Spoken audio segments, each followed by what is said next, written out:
What is happening out there, rotoscouts baseball fans? Welcome to the Wednesday show, gang. Happy hump day out there to all the hardworking folks. Getting into the middle of the week, the heart of the week, finishing out your work week, whatever the case may be. Short one, only a couple of days with the day off on Monday. Hopefully not too difficult. Hopefully most of you guys just blew off the rest of the week anyway and just have been hanging out, whether you're in the office, at home doing work, or just on vacation somewhere. We had somebody tuning in from a park yesterday who was getting harassed by the police. Hopefully he's back and not locked up right now. Hopefully he's able to enjoy his Wednesday or got to work today. Not really sure. We never got a conclusion to that story yesterday. Curious if he shows up today. Got Matthew Patterson here calling out the Imanaga no-hitter. Not a bad option if you got to pick somebody for a no-hitter today. It's a pretty good choice. I like the upside for him just DFS-wise and to have yet another fantastic start. He's been absolutely terrific to start his career. Andy Melman, what's going on, bud? Good to see you. Not sure if Dennis, XX Cubs fan, is here yet, but he had a decent result last night that was almost a killer result at the top of the bigger FanDuel contest. Was leading that thing for a long, long time. Sitting up at the top with a Coors Field double stack and Hunter Brown. And he was riding the top of that contest. I was pulling for him. I had a non-competitive Yankees-Phillies stack. That one didn't really work out. Two of the top-ranked teams. Yanks scored a couple of runs. Soto had a good game, but it didn't really come together for a huge spot. And the Phillies, just awful performance against that opener-follower situation that they look pretty terrific to me going in. That was a rough one. But yeah, I think Dennis finished fifth, I want to say, somewhere on there. So it's still a little payout. Not sure how many entries he had in that contest, but looked like an okay day anyway. So congrats to him, but could have been a nicer takedown. He got outpaced by, I'm not sure what, but eventually somebody got him by like 20 points. So somebody got a home run that was cheap and low owned that nobody else had. But still a good looking day. Hopefully we had some other winners out there. Hopefully we had some people do well. Andy took the kid to college orientation lobby with he's in the lobby with me and a cup of Joe. I love it. Hopefully you don't have headphones and we're just like broadcasting out into the lobby. Maybe like a whole collection of people will gather around and like watch the show. Start tuning in. Start playing DFS. People who've never played DFS before. What college are you guys checking out, Andy? That rocks. I remember those trips with my mostly one big trip with my dad back in the day when I was looking at colleges. We took a trip through UCF. Very cool. Very cool. Heard good things. Never been, but heard good things. Anything down in the South in the sun, pretty good choice. I kind of think of college choices like kind of along Bill Simmons' lines. If you've ever heard his thing about just pick somewhere that's like nice and sunny, attractive people of, whichever sex or both sexes, and just go party. It'll figure itself out from there. But I do remember a great trip with my dad road tripping through the South. We looked at Clemson. We looked at UNC Wilmington. Got into Clemson kind of college sports-wise. Would have been cool to have gone there over the last few years. But ended up going to school here in Jersey. But we had a really fun just road trip. He'll tell you that I slept the whole time if he's watching. I'm sure he's thinking that right now. But definitely remember being awake for quite a bit of it and enjoying ourselves. And it was like 4 days just in the car going from motel to motel, eating at like truck stops and Denny's and stuff like that. Just fun trip back then. So hopefully you guys are enjoying yourselves as well. Hopefully the kid likes the college. Anyway, let's jump into this. Interesting slate today. 7-gamer, not a huge one. Really interesting pitching board. Got some cheap pitchers. Got some bad pitchers. Got a couple really high-end aces. We've got a couple mispriced options. So it's going to be a really strange one. If some of the cheap pitching comes through, watch out because that pays for a lot of bats. And there's a couple good spots for bats that are kind of just standing out. First game up, we've got the Nationals with Mackenzie Gore on the mound facing the Braves. Braves answering with a rookie pitcher who's never pitched above Double-A and has only made a couple of Double-A starts. But he seems like a high-end kid. He's one of those cheap pitchers that's on the board today. Braves favored in that one pretty strongly. 4.66 implied total for the Braves against Mackenzie Gore, who is a good pitcher. But the Braves are showing some power upside, and they are still the Braves, just minus Ronald Acuna. 3.93 implied total on the other side for the Nats against the rookie. So you can see Vegas is respecting him a little bit. Maybe we only get 5 innings, handful of 85, 90 pitches, somewhere around there. Handful of strikeouts seems like it's on the table. So it's an interesting spot. We're going to take a good look at him. Next game up, the Royals at the Twins. This is one of the ones where we're coming in with a mispriced pitcher, in my opinion. I know Seth Lugo has been good, but I don't think he's quite as good as he's priced on the FanDuel slate. Seems high priced on the DraftKings slate too. We'll look at him and how he ranks out compares to the other pitchers on board. On the other side, Bailey Ober. He's got the Royals checked down to just 3.56 implied runs. The Twins pulling a 4.02 at home against Lugo. They're favored in that one. Low run total overall. Both pitchers easily playable. I think both pitchers can have a good day. I think there's reasons to be skeptical about the performance of and at the price of a Seth Lugo. But again, another spot we'll take a good look at. Blue Jays and the White Sox. The Blue Jays standing out as one of the more interesting spots for runs today. For some fantasy points, 8.5 run total in the game. The Blue Jays getting most of it at 4.89 implied runs going up against Chris Flexen, who seems incredibly gettable. And then on the other side, the terrible White Sox, just 3.71 implied runs. They're going up against Alek Manoah, though. Total roller coaster of a pitcher. If you're ever interested in looking at White Sox, targeting the low-end Manoah game could be kind of interesting. He's had 2 good ones and 2 terrible ones since he came back. So another one, don't totally know what to make of him. I think he's definitely more easily played on DraftKings, where he's just kind of priced correctly, and I think it was the mid to low 8s. FanDuel seemed a little high when I was looking at it. We'll see him on the pitching board in a sec. Flexen just kind of looks off the board to me. He had a few decent starts through the middle of the season. Toronto's been gettable in terms of pitching against, but everything is pretty much aligned against the good Chris Flexen start, and those good starts are several starts back at this point. He's had a few rough ones in a row. I think there are better cheap pitching options. Cubbies and the Brewers, as mentioned at the top, Imanaga, no hitter is a big call. I don't want to say that much, but 7 innings of very quality pitching is definitely on board.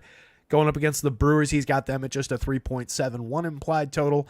Cubs on the other side of that one going up against a somewhat effective Bryce Wilson this year. He's another interesting one to take a look at. Cubbies pulling a 4.38 implied total there. Not a team that I love targeting with pitching, especially low-end pitching. I'm fine with taking good pitchers against them, but Bryce Wilson falls more into that low-end uncomfortable bucket. But he's kind of done enough to justify it. So another spot we really got to take a look at because of where the value is.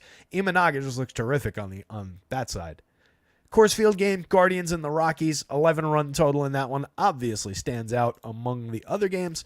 Like we talked about, Coors Field, whether it's been hitting, not hitting, obviously went off for like 20 runs yesterday or however many it ended up being.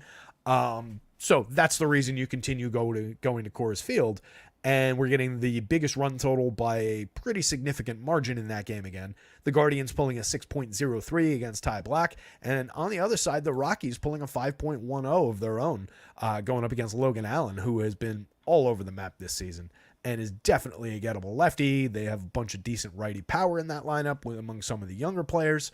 So I think the game stack in that one is easily in play. Both sides of that on the offensive side are easily in play. You could throw weird darts at either pitcher if you really wanted to. Ty Black is extremely cheap. He's had a couple not good, but okay for the very low price kind of starts lately. I can make the case for it just because of what bats it buys, but it's not a good spot. It's not likely to come through. There are much better value spots. Tyler Anderson with the Yankees drawing a pretty significant total against. He's going for the Angels at home. 5.04 the Yankees, the third highest and the highest non-Coors total on the board, rivaling almost the Colorado total in Coors Field. The Angels on the other side, 3.57, going up against Luis Gil, who has been absolutely fantastic this season. One of starting the season, my bigger missed calls. I did not think that he was going to be this. I don't know that anybody thought he was going to be this, but I really didn't think that he was going to come through as very much. I was pretty skeptical about his ability to even hold down the job, and not only has he held down the job, he's been the ace of this staff. So he's been tremendous. He's got a great matchup today against the Angels. Cue the extreme, the crazy blow up, and he goes on only an inning and a third or something, and gives up 9 runs to the Angels. But he looks pretty fantastic for a fairly high price. Last game up, George Kirby going up against Justin Verlander. Pretty good pitching matchup between the Astros, who are better than they've performed, and the Mariners, who are probably better than they've performed, but have been extremely, extremely gettable this season. We saw Hunter Brown succeed against them after we talked about it yesterday. Justin Verlander, a notably better pitcher than Hunter Brown, at least in the long term. And on the other side, George Kirby, very, very good. Has been a little bit susceptible to the long ball in a few of his most recent starts. There's definitely home run upside on the Astros side, but not a lot of run scoring on the board. 3.53 total for the Astros, 3.55 for the Mariners. Basically an even up game with just a 7-run total. Kind of a stretch to really expect that either of those pitchers is going to get annihilated. A handful of runs, sure. Ruin the pitcher's day, sure. Either one of those teams could do that. More likely the Astros do that to Kirby. But a big, big day from either one of those offenses, it seems like a stretch. So it's a really, really interesting slate. I think the pitching board breakdown is kind of reflecting that. Imanaga as the top option makes total sense to me. 36 and change on the FanDuel slate, pushing 20 on the DraftKings slate, 10-8, 10-6. Makes total sense. He's the most expensive pitcher. If you had started the year with Luis Gil at that kind of a price, even against this Angels team that's been overall pretty bad, pretty gettable, I think everybody in the industry would have called you completely bananas. He has way, way outperformed his expectations. He's been absolutely terrific. I think it's totally justifiable to take big chunks of him at the top of the board. I'm sure he's going to be popular on both sites, even at the high price. But he has been more than earned that. He's been terrific for strikeouts. He's been terrific for runs. Really, really good season so far from Luis Gil. Knock on wood. Yankees getting Garrett Cole back sometime soon. Just got DJ LeMahieu back at the bottom of the lineup last night. Interesting times for the Yankees. Verlander going up against that ridiculously bad Seattle team with all those strikeouts. Seems like kind of a no-brainer at 8,800 on DraftKings. I think that's just plug and play. 9,300 is pretty effective on FanDuel. He's pitched deep enough into games. Went 6 in his most recent one, 7 2 starts before that. He's had a couple rough spots, but has by and large been pretty good in his return to action. 8 strikeout game again in the 7 innings against Detroit, a 9 strikeout game against Oakland. I almost called them Oklahoma. Weird one. Against Oakland, 9 strikeout game in his most recent. Gave up just 1 earned run on a home run, 2 runs total, 8 hits in that one. I think a similar game against Seattle is easily within reach, if not a better one. Ober at 87, 8,000. Another pitcher that just, this makes sense. Kind of plug and play at that price, easy enough to justify. Kansas City is pretty good on the other side, but no Vinny Pasquantino for them tonight. Bit of a downgrade to that lineup. Ober's got more than enough talent to beat them. We've also all been blown up by Bailey Ober at times. So I think he's correctly priced for the up and down nature of the pitcher. 87 is not really a stretch on FanDuel. 8,000 is easy to reach on DraftKings. Kirby, just a tough opponent, but a very good pitcher. Like I said, he's had a little bit of issues with power lately. It's reflected a little bit in the projection, so is the quality of the opponent. 8,900, 8,500, I think it's effectively priced into where he's at. You could easily have priced him in the 9s on both sites, low 9s or better. So I think you get a bit of a discount for Kirby's quality overall. He's not the highest strikeout pitcher in the world, but he doesn't really walk anybody. He doesn't really give up many free chances and many hits. So when he does give up the home runs, they tend to not be that damaging. Mackenzie Gore going up against Atlanta. You can see the model respects Mackenzie Gore here at 7,700. I think he's easily playable against a somewhat diminished Atlanta team. He's a good enough pitcher to get through that lineup, give you 6 clean innings, keep them off the board, find a few strikeouts along the way. I think he's playable on FanDuel at 88, but I probably prefer the options above him. And then I think there are interesting options if you go down the board into the bargain bin. The one I'm really skeptical about, as I mentioned at the top, Seth Lugo going up against the Twins. The Twins are a gettable bunch. There are strikeouts in that lineup, but they've been good for run scoring this year. They've been hitting a decent number of home runs. Lugo has been good, but under the surface, not quite as good. 10,000 just seems really high on FanDuel. 9,600 just seems really high on DraftKings. I think he's appropriately projected, like in the middle of the board. That's about who Seth Lugo is. It's just he should be priced like Alek Manoah. That would be all right. Even if you wanted to go call it Justin Verlander levels. Give me a bit of a discount. There's no way Seth Lugo against the Twins should be more expensive than Justin Verlander against that Seattle team. That doesn't make that much sense. I expect Seth Lugo will come in very low owned. I think he can succeed for these prices. I think he does have an appreciable ceiling for those prices. It's just comparative to some of the other options. These are odd prices. Alek Manoah, again, totally mixed bag right now. No idea really what to expect from Manoah. 9,200. I don't really want to pay for it on FanDuel, but it's one of the best matchups in baseball. So I think you do go there. If you're building a bunch of lineups, I think you get there. I'm not sure what the popularity is going to look like. I'll look that one up. 8,300 on DraftKings. I think it's a different story than on FanDuel. I think he's easy enough to reach given the matchup there, given what the ceiling and the upside look like there. So I do think Manoah is more playable over there. I want to see what his FanDuel ownership looks like, though. I'll check this one first. Let's see.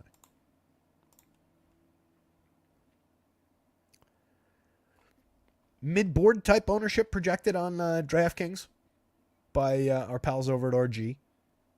The ownership projections are, what they are. On FanDuel, high single digits, that's easy enough. Lugo in the same kind of territory. Between the two, I would much rather have Alek Manoah against the White Sox than Seth Lugo against the Twins, even with Manoah's up and down nature. Some of the up is significantly up. Bryce Wilson, again, at 75, 6,000, I think he can give you a competitive enough start against the Cubs. He's been keeping runs off the board pretty effectively this season. Pitched in a bulk relief role, has pitched in a starter role, has been pretty good in both. 75, 6,000, I think, is a fair price. He's easily in the bargain bin on both sites. I think you can get a 6-inning quality start out of him. I think you can get a very effective $6,000 start out of him on DraftKings.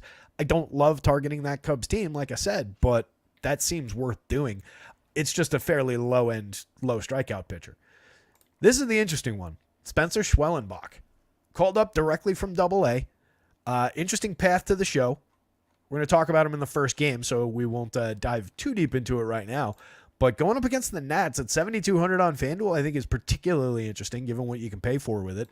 7,500 against on the DK board, also very easily playable. I do think that probably Bryce Wilson is a better option for 15 less. You're not going to get the strikeout upside that Schwellenbach might give you, but for rookie coming up directly out of AA, we might not get more than 5 innings, and we might not get strikeouts against this Nationals team. He is a decent strikeout prospect.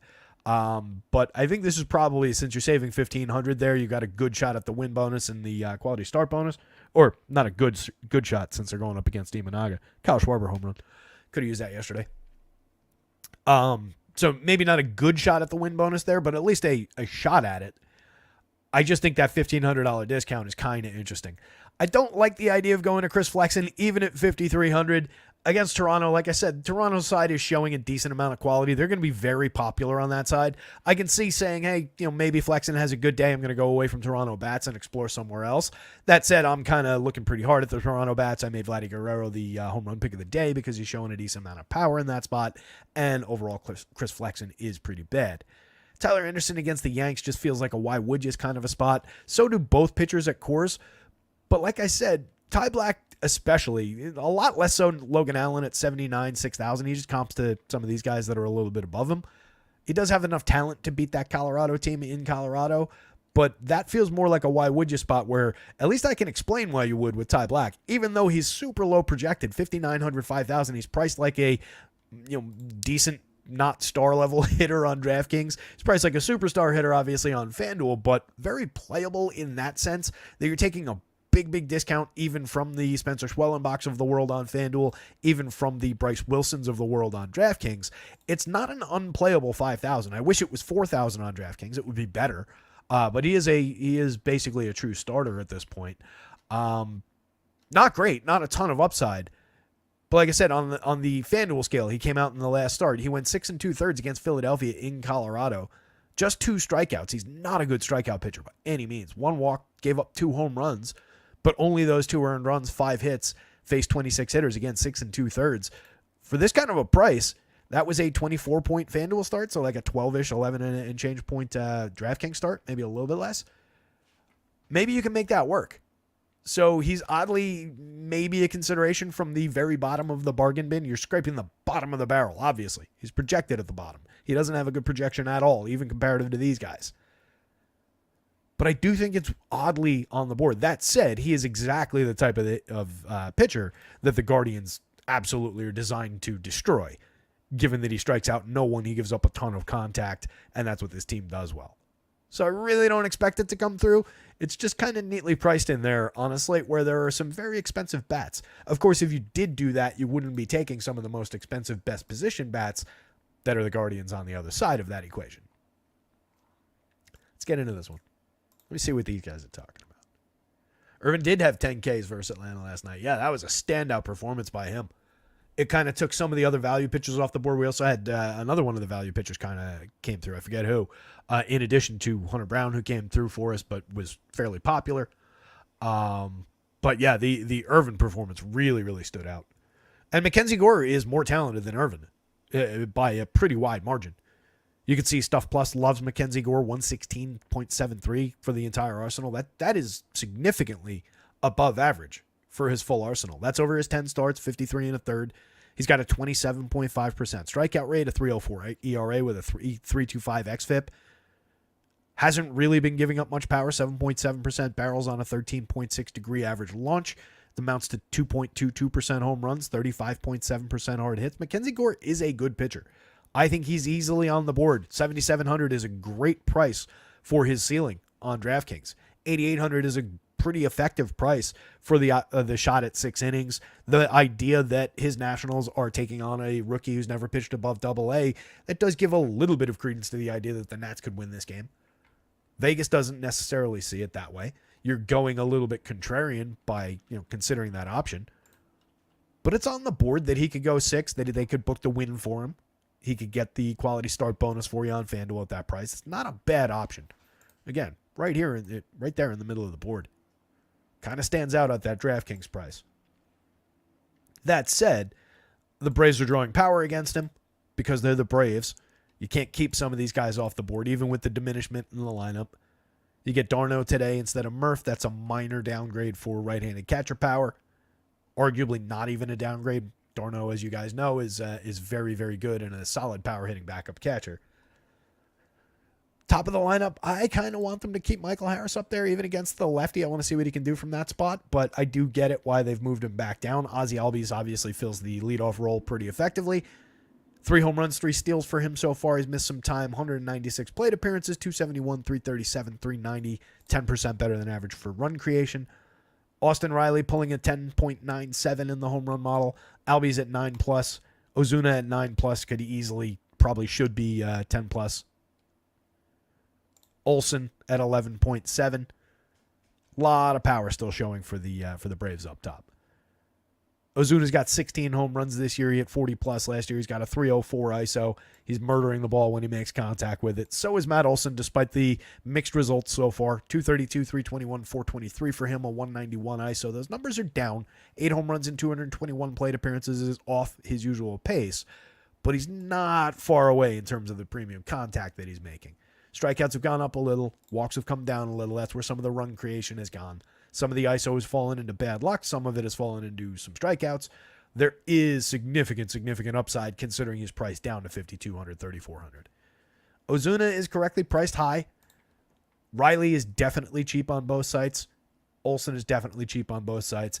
Albies is cheaper on DraftKings than he is on FanDuel. He's definitely discounted on DK. You could say he's about right on FanDuel, maybe 100, 200 discounted. But it's a lot easier to string together the top of this lineup now. Obviously, a big dip in ceiling with no Acuna. But mixing in Travis Darno for just $4,000 on the DraftKings slate, playable at Util as a $3,000 power option on FanDuel. Adam Duvall's righty power, 3,800, 2,900. He hasn't been good this year, over 102 plate appearances in terms of his averages on base, but the run creation is there. The ISO's at 202. He's hit 5 home runs and 102 plate appearances, making good contact in terms of barrels and decent hard hit rate, right in line with expectation. So Duvall's on the board. Harris is on the board as a multi-category contributor. Arcia is on the board for a multi-category contributor who has struggled over 203 plate appearances so far this year. Still hitting the ball fairly hard, 39.9% hard hits, but everything else has taken a dip. The on-base in particular has been bad. The run creation's been off. Jared Kelenic also underperforming his talent level, but has never really truly arrived as a major league talent. Kind of mixed at the bottom between these two. Michael Harris is the best of the three. I expect his numbers to increase. We'll see what these two guys do. But everybody down here is playable on an any given slate kind of a sense, even against the lefty with the lefties down there. Nationals, I don't think we have the confirmed lineup yet. Doesn't look like. So Schwellenbach here, as I've referred to a few times, promoted directly from Double A, skipping over Triple A entirely. He is 23 years, 11 months, and 29 days old. His birthday is on the 31st, so a couple days away from turning 24. He was drafted out of high school a few years back by the Guardians, ended up deciding to go to college, went to Nebraska, went in as a position player, played shortstop and I think some outfield and maybe some second base in there, and eventually went back. He had pitched in high school and went back to pitching as well. He was a two-way player for Nebraska. Pitched in relief, was their closer for a stint, ended up doing well enough to get drafted in the second round, the 59th overall pick in 2021 by the Braves.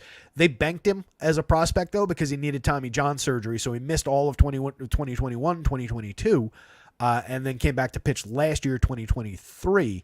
51 and a third innings in A-ball, low A, 13 starts. He had a 2.63 ERA, but a 4.02 xFIP, just kind of finding his footing. 19.6% strikeout, 7.2% walk. Promoted to high A later that year, made 3 starts, 13 and 2/3 innings there. 1.98 ERA with a 3.46 xFIP, already showing some improvement. The big leap forward, a 30.4% strikeout rate in the very small sample, with just a 2.2% walk rate. Starting this season, he was in high A again, 32 innings there, 6 starts, a 2.53 ERA with a 3.13 xFIP, 26% strikeouts, 6.9% walks. Went up to Double A. He's only made 2 Double A starts. We're really rolling the dice here if we go to it. 13 innings in Double A, didn't give up a run, 1.60 xFIP beneath the 0.0 ERA. Struck out 38.6% of the very few hitters that he faced. Walked just 2.3%. That was against 44 hitters over 13 innings. Struck out 17 of them. That's pretty good for a young kid just jumping into Double A directly after not that much experience. He's obviously making a much, much bigger talent leap here. I don't know that we're getting more than 5 innings out of him, but I think he's correctly priced on both sites for it. $7,200 for 5 innings. I think I don't know what ceiling is beyond these median projections for him, but against a gettable enough Nationals team, I think the dice are there to be rolled. Let's put it that way. If you don't want it, don't take it. But the talent seems to be there. He's a 4-pitch pitcher. He's got pretty good grades on most of his stuff. He's kind of renowned for having good command. So I think on a talent level, obviously the Braves see it. They're also hurting for starting pitching. He's like the 12th or 11th starting pitcher they've used this year, and they're taking injuries every time they put somebody into the rotation. Knock on wood, he's okay. I think he's going to be more popular than, as Fanatic points out, Irvin was 0.5% owned yesterday. Ben Brown, that was the other one I couldn't conjure. Yeah, almost no-hit Milwaukee. Just wasn't going to get the innings to get there. But, I think he went 7. 7 no-hit innings. Pretty great. But, yeah, I think Schwellenbach is on the board. I think he could have a day. And he's not crazy popular. Like I said, I think he's going to be more popular than Irvin. But let's see. Again, without giving away RG's numbers, kind of gauge where he's going to be at comparative to the other guys. Yeah, wow, lower than I thought.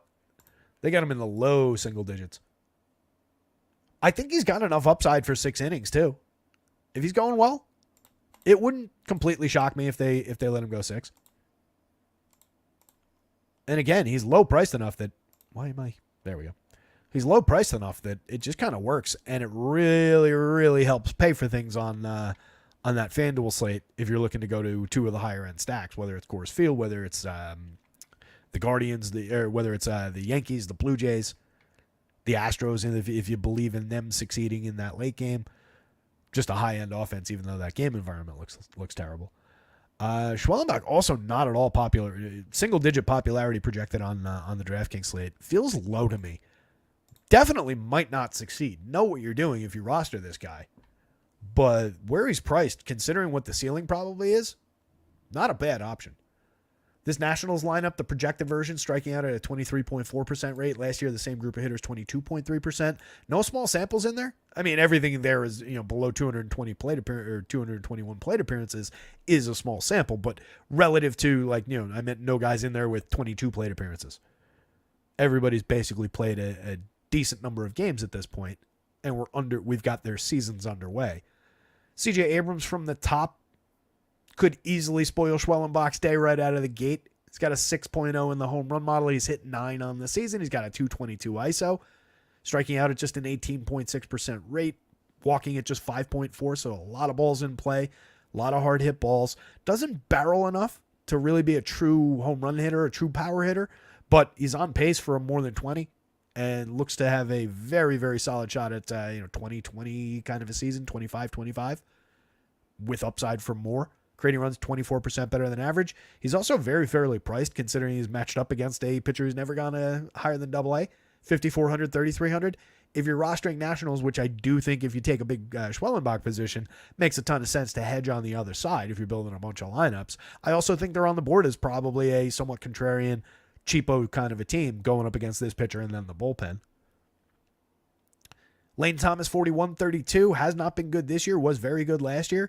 I believe there's talent there. I think he's correctly priced for the big dip that we've seen over 105 plate appearances. Out of everybody, that's probably the least fair sample to be talking about. Just a .083 ISO, a 50 WRC+. He's a better player than that. If he's hitting in that spot in the lineup, I'm absolutely interested if I go to this Nationals team. I just like the other side better with the cheap pitcher.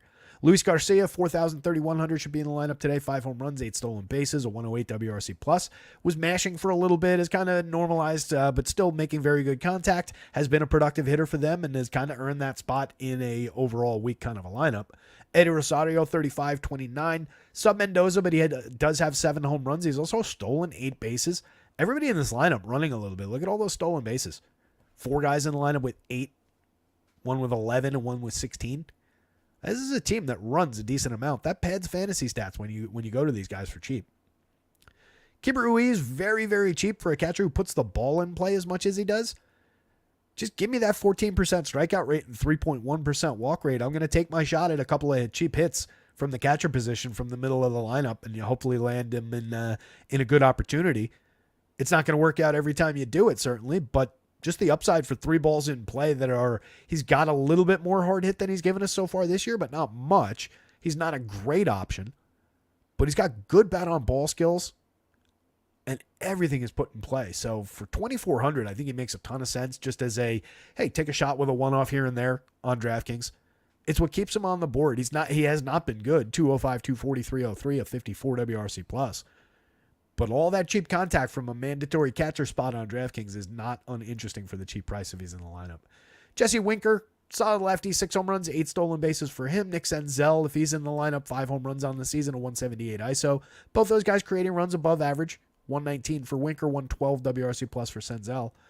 Joey Gallo, if he's in the lineup, you guys know I unapologetically love Joey Gallo. He's hitting 138. He's getting on base at a 266 clip, 303 slug. His triple slash has been better in days past. He's striking out at a 45.3% clip. It's getting a little bit more difficult to back the Joey Gallo play. But the multi-home run upside is still there on any given slate. He's hit 4 this season. He's, I think, got fewer singles than that. 17.6% barrels, though. 41.2% hard hits last year, 18.6 and 52.9 the year before, 17.6 and 50.5. He makes elite contact when he makes contact. It's Judgian, Stantonian, Jordan Alvarez kind of contact. It's just a lot less frequent than those guys make it. Even Stanton. So you know what you're getting from Joey Gallo at the bottom. Jacob Young, multi-category contributor, 269 average, gets on base, 16 stolen bases, scores a decent number of runs. Interesting enough as a wraparound play. I like him better when he's hitting higher up in the lineup, but an interesting play from the bottom 37-29 if you're going to this team. It's just a matter of, how much do I want to stack up against what I think is the best value pitching option of the day. So kind of like Schwellenbach, Definitely think you can roll the dice with Gore. I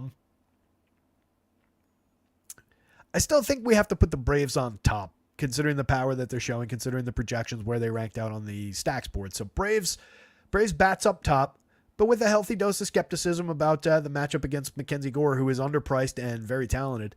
Mackenzie Gore probably slots in number 2. Schwellenbach at the very cheap price with some upside against this Nats team. Just a lot of questions about quality, a lot of questions about depth that come with it, but it's priced in. And then some Nationals bats on the other side of that as both a hedge and a contrarian option. Anthony Taylor's here. What's up, Anthony? Lone Wolf is here. What's going on? Good to see everybody. Hit the like button. Hit the subscribe. Check out our pals over at Ace Mine. Here's that ticker thing again. I'm very happy to find that it actually saved in there and I don't have to retype it every day. Thank you, by the way, to those of you who did shoot in some kickbacks. I very, very appreciate it. One of you messaged me today and said, hey, man, sorry, it's only, blah, blah, blah, however much it was. And my response to that and to anybody who's thinking those thoughts is any little thing is completely appreciated. But like I said, we're probably looking at going over to start June to a little bit of a subscription model over at the site to actually get the projections. We'll still be doing shows. We'll still be talking about all this stuff. But we'll see what that looks like in the next couple of days. I'll be doing some work behind the scenes on the website. Keep your eyes out there. But go check out our pals over at acemine.io as well. Use promo code rotoscouts, all in caps, as you just saw in the banner below. And that gets you 20% off your first month from those guys. And your first 3 days from them are always free.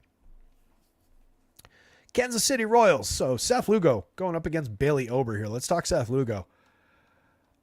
Like I said, I do think he's been quite good. There's no denying it. 72 and a third over 11 starts, giving you pretty good depth. He's got a 1.74 ERA, 3.79 xFIP. This is much more in line with expectation for who Seth Lugo is. It's much more in line with expectation for a pitcher giving up striking out just 21.5%, giving up a 9.2% barrel rate. Not that bad in terms of hard hits, but probably gotten a little bit lucky in terms of the low home run total. Swinging strikes are just at 9.2, but he's getting a decent CSW at 29.4. Just been really, really effective, but I think outpitching his talent. Stuff Plus has him just slightly below league average in terms of what the arsenal looks like. In the 8s, price like his opponent Bailey Ober, who is arguably a better pitcher who's been outperforming Seth Lugo. It just feels awkwardly priced at 96-10,000 against the Twins team that has all this run creation going on in the lineup across, fair sample size. I just don't like how he's priced. I think it's going to keep him very low owned. I do think you can go there. I think you can absolutely play him as the mid-range option that he is. He should just be more priced like these guys who surround him. So it's just a weird fit. But you can go there. There's enough strikeouts to support the upside for sure. This same group of Twins hitters, if it's this version of the lineup, 26% strikeout rate last year. Let's see if we got this one. We don't. We have the Royals on the other side already. Did we get the Twins on underdog? Let's see. It's an interesting enough lineup to talk about if we did. We didn't. So they're doing a little bit better with a 23.4% strikeout rate, but that's still targetable across this full lineup. And again, these guys were at 26%, this same group of hitters last year in a mixed sample size. They've been good for run creation. They're not absolutely crushing the world in terms of power. A handful of guys with 3-4 home runs. They've got the standout Ryan Jeffers at 10 home runs with a 264 ISO, creating runs 40% better than average. One of the better power hitting catcher options in the league right now at 4,700 on DraftKings. That's pretty cheap for the upside. 3,200 on FanDuel. I think he's very playable as this team's first baseman. You can skip over or use Kirilloff in a different spot. Same multi-position upside with Jose Miranda if he's in there at first base. You've got a number of different outfield options to mix in. I like Max Kepler a lot. I think Trevor Larnach is a decent enough hitter with a little bit of power upside against this pitcher. There should be a fair amount of bat on ball available for these guys. Everybody makes pretty good contact. Not everybody, but a lot of these guys make pretty good contact. So I can easily see the downside for Seth Lugo here. In his last start, Lugo went 7 innings, struck out just 3, walked 2, 1 earned run, 4 hits against the Rays at Tampa Bay. Similar-ish kind of an opponent. The Rays have underperformed their talent this year. The Twins have been better. But man for man, that's a somewhat similar opponent. 5 2/3, gave up 2 earned runs, struck out 10 against the Athletics, struck out 12 against the Angels over 8 innings in the game before that, gave up 1 earned run, 5 hits. Those are 2 very, very bad, very, very targetable teams. Those are standout performances by Seth Lugo. I don't know that he has that same upside here against the Twins. 6 2/3, 7 innings in 3 straight starts before that. We're booking quality starts in all of these games. 9 strikeouts against the Tigers, 8 strikeouts against the Blue Jays. That was a big stretch for him, though. 9, 8, 5 strikeouts in the middle against Milwaukee, and then the 12 and the 10 strikeout game. Before that, his run of strikeouts to start the season was 4, 3, 2, 4, and 1 against this Twins team, the White Sox twice, the Astros who were low strikeout, the Orioles. So the results have really been mixed with a few very big spikes for high strikeout games. Now you're really paying a tax at 96, 10,000 to get to that. So again, I don't love Lugo with where he's priced. I do think he could succeed here for the money. It's not out of the question at all. It wouldn't even be surprising. But I think this could be a spot where somebody finally hangs some runs on him. He hasn't given up. His low point for runs was 4 earned runs over 5 1/3 to the Orioles back on April 21st. Outside of that game, he hasn't given up more than 2 all season. He's been really, really good in terms of actual runs allowed, but the underlying numbers don't exactly line up. The barrels, the limited stuff, the low swinging strike rate. Walks he's been tremendous for. Looking back at years past, he had a little bit more strikeout. He was similarly good at limiting walks. 3.57 ERA with a 3.76 xFIP. This xFIP aligns perfectly with this guy, not really with this guy. So I think this is the real truth of who Seth Lugo is. You get maybe even a little bit more strikeout upside from him. But again, 3.60 ERA, 3.51 xFIP. That's a good pitcher. It's just not the elite pitcher that he's priced like. So targeting some Twins bats, not completely out of the question. Some of these double-digit barrel rates are compelling. Carlos Correa. Like I said, Ryan Jeffers is definitely interesting. Alex Kirilloff is another interesting lefty. If you skip over Kepler, who's got an 8.9% barrel rate. Larnach, who's at an 8.7 with a 53.6% hard hit rate over 99 plate appearances. Kirilloff is under consideration for the same reasons. 11% barrels, 42% hard hits. He's got the worst results in terms of the triple slash over 150. He's at 215, 284, 15, while Larnach over his 99 is at 270, 333, 427 with 4 home runs, a 119 WRC plus. But a lot of guys in this lineup creating runs better than average. Kirilloff's the only guy that's slightly below average. Byron Buxton is a lurking star on any given slate. He hasn't played like it this year. 133 plate appearances. He's just hit 3 home runs, a 172 ISO. Has created runs 9% better than average. Struggling for the premium contact that he used to get so far. But it's still a limited sample of batted ball events. Any given slate, I love to buy the upside for cheap prices, $2,700, $4,400 across sites. Those are very good prices for Byron Buxton's ceiling. Leads the team at 8.29 in the home run model today. Willie Castro, 42, 3,000, has really started to cool off after a good start. Does have multi-category contribution upside, though. 4 home runs, 7 stolen bases. Upside into the mid-teens for power, into the 20s for stolen bases when it's all said and done. So another any given slate contributor. Edward Julian, down lineup, 4,300, 2,900. Prefer him when he's hitting up here, but a tremendous bat. He was very, very good last year. Has struggled out of the gate this season, 213, 315, 381 over 184 plate appearances. Does have 7 homers, 6 stolen bases. Still has a 104 WRC plus. Last year he had 16 home runs, 3 stolen bases, 263, 381, 459 over 408 plate appearances. Created runs 36% better than average. It's a very good option from late in the lineup, 4,900, 2,900 at second base. On the Royals side, you're targeting Bailey Ober. 5 strikeouts last time out, gave up just 2 earned runs over 5 innings to Texas. Game before that, struck out just 4, gave up 5 earned runs, 8 hits, but that was against the Guardians at Cleveland. Tough opponent there. Struck out 10 Blue Jays in a 1-hit game over 6 1/3, no earned runs. That was a good one at Toronto. He's very up and down. He blew up in his first start of the year, 8 runs against this same Kansas City team over just an inning and a third. Hasn't faced them since. I don't necessarily expect that the Royals are going to go out and hang 8 runs on him in the first inning again, or the first and the second inning. but it's not completely out of the question. He is that up and down of a pitcher. Outside of that 8-run game, though, he had a 4-run game over 6 against the lousy White Sox, and then he gave up the 5 to the Guardians. Other than that, he's not given up more than 2 runs in any of his other starts. So he's pitching pretty effectively. 4.33 ERA with a 3.93 xFIP. It's in line with expectations. 52 innings in 10 starts. Pitches fairly deep into most of his starts. Known for being able to do that. Both of these guys could easily work 7 innings if this game goes well for both of them. 26% strikeout rate, a little bit more strikeout upside so far this year from Ober. 5.8% walks is similar to his opponent. The Stuff Plus rating for him is lower than Lugo on the other side, but he's got a better swinging strike rate. Lower CSW overall, but effective enough at 28.1. Gives up similar barrels, similar hard hits. A little bit of a misfortune in the home run rate at 3.37, but not egregiously bad. Just a little bit higher than what Lugo's allowed. But you can see, with very similar marks, there's just a little happenstance between that and that. So I think both pitchers are in play. It's just Ober, two similarly talented guys. Ober's the one who's correctly priced.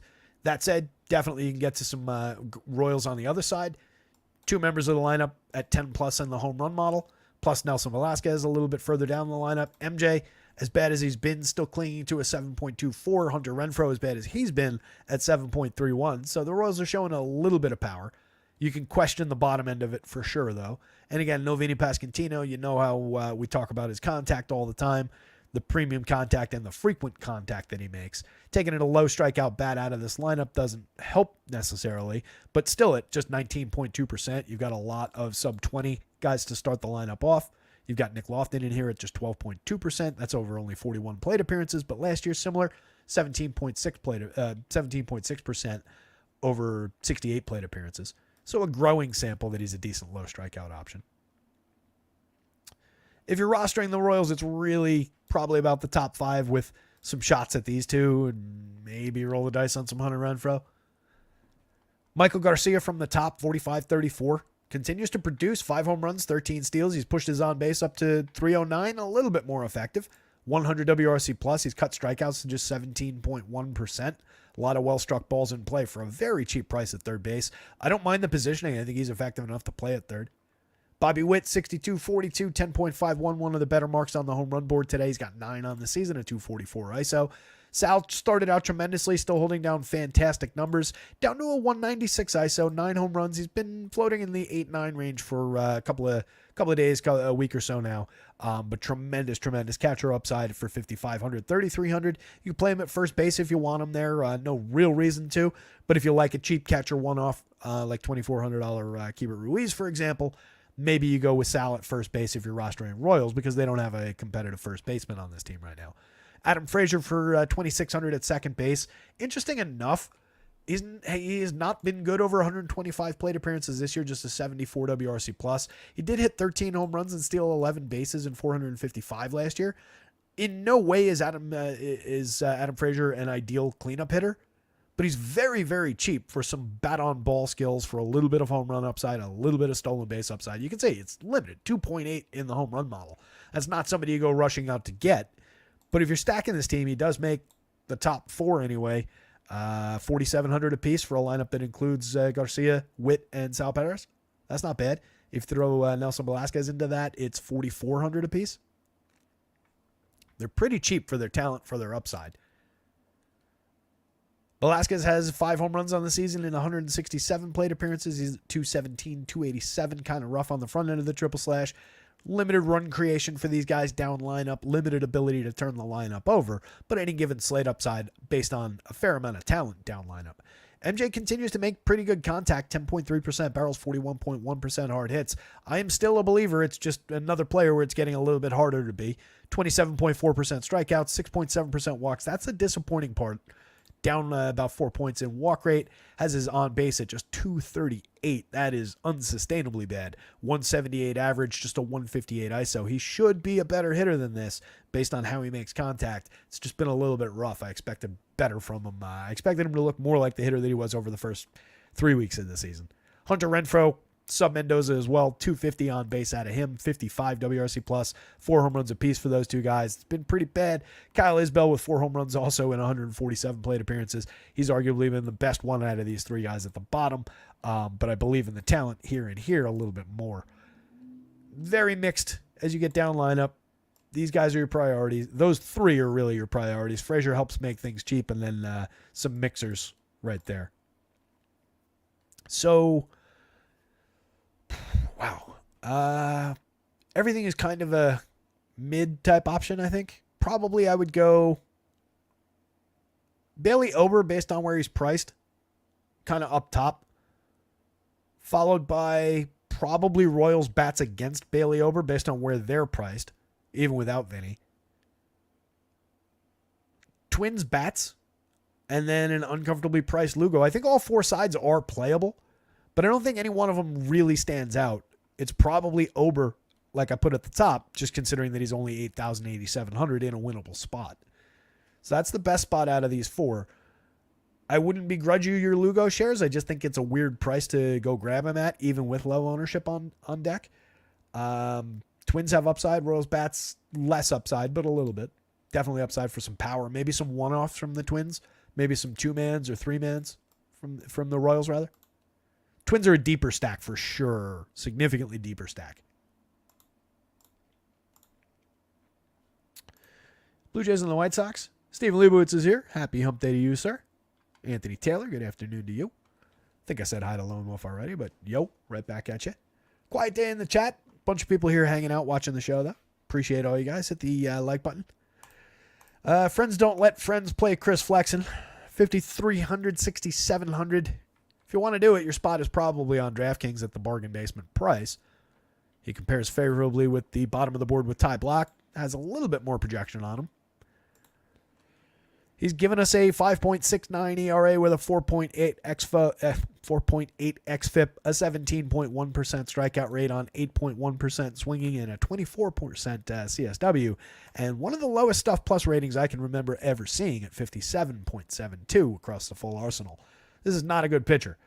The Blue Jays have been up and down this season, but they are a fairly low strikeout bunch with a lot of good contact. Even the struggling players have, some decent barrel rates in here, decent hard hit rate for Bo Bichette with a very low strikeout rate and no walks. So again, a lot of well-struck balls in play, a lot of upside there. They're discounted as well, so they're kind of appealing. Less discounted on FanDuel than they are on DraftKings. By a pretty wide margin, I'll add. The FanDuel prices are not that far behind where they should be. The DraftKings prices, I feel like, kind of are. So, fantastic matchup for the Blue Jays. I expect they're going to be very, very popular on both sites. They're easy enough to get to. They have multiple multi-position guys on both sites. They align pretty well with some of the top teams that are available to stack today. Given that their outfielders, to a degree, are less appealing options, it aligns well with teams where there's significant options in the outfield, like the New York Yankees. So I think the Blue Jays are easily on the board in one of the better matchups available, and I really don't think you get anything out of Chris Flexen here. Last three starts, Flexen's has not completed the fifth inning. He gave up 4 runs in 4 2/3 to the very good Orioles, struck out just 2, walked 2. Gave up 7 earned runs to the Yankees over 4 innings, 8 hits, 2 home runs allowed, 4 strikeouts. Kept the Nationals to just 3 earned runs over 4 2/3, but allowed 7 hits. Struck out 5, walked 1. It was his most effective out of the 3 most recent starts. Had a good game against the Rays. 6 innings, 8 strikeouts, walked 1, gave up just 1 earned run on 3 hits, and was okay for a stretch in there. Had 3 rough starts to begin the year, then made 1. So it's tough to say that he was actually good because some of these are very short. 4 inning appearance, 4 strikeouts, 1 hit, no runs against the Phillies at Philadelphia. Didn't start that game. That was a bulk relief. 2 1/3 in bulk relief against the Twins. Gave up a home run, but only that home run. Faced 9 hitters over 2 1/3. Struck out nobody, walked 1. A 5 inning appearance against the Rays. He struck out 2. He gave up no earned runs. So it's been very, very mixed without a lot of depth. At best, I think you're getting right around these median projections with a pretty significant downside. It's the same is true from Ty Black at Colorado from lower in the bargain bin. So I don't think either of them are truly on the board. They're just weirdly shaped darts that you could maybe grab and throw. Alek Manoah on the other side, 8,300, 9,200. I think this is correct. I don't mind the option there. I think that's easily playable against, again, one of the worst, most gettable lineups in baseball. I don't fully trust him at 9,200 on FanDuel. I do think he's playable. I do think there's upside there. There's definitely a ceiling beyond where his median is. But he's very, very shaky. Manoah, over his 4 starts in 22 2/3, does have a tidy 23.7% strikeout rate. A little bit high at the 8.2% walk rate, but a good 11.4% swinging. A rough 27.8% CSW considering how good the swinging is. He's given up some home runs. He's given up some runs, 3.97 ERA with a higher xFIP. Stuff Plus doesn't really like the Arsenal at all. He's given up a bunch of barrels. It's pretty dicey. He went just 4 2/3 in his most recent start, gave up 2 home runs, 4 earned runs, and 6 total runs on 5 hits. Went just 4 2/3, struck out 4, walked 2 against the Tigers. In his first start of the year, 4 starts back on May 5th, he faced the Nationals.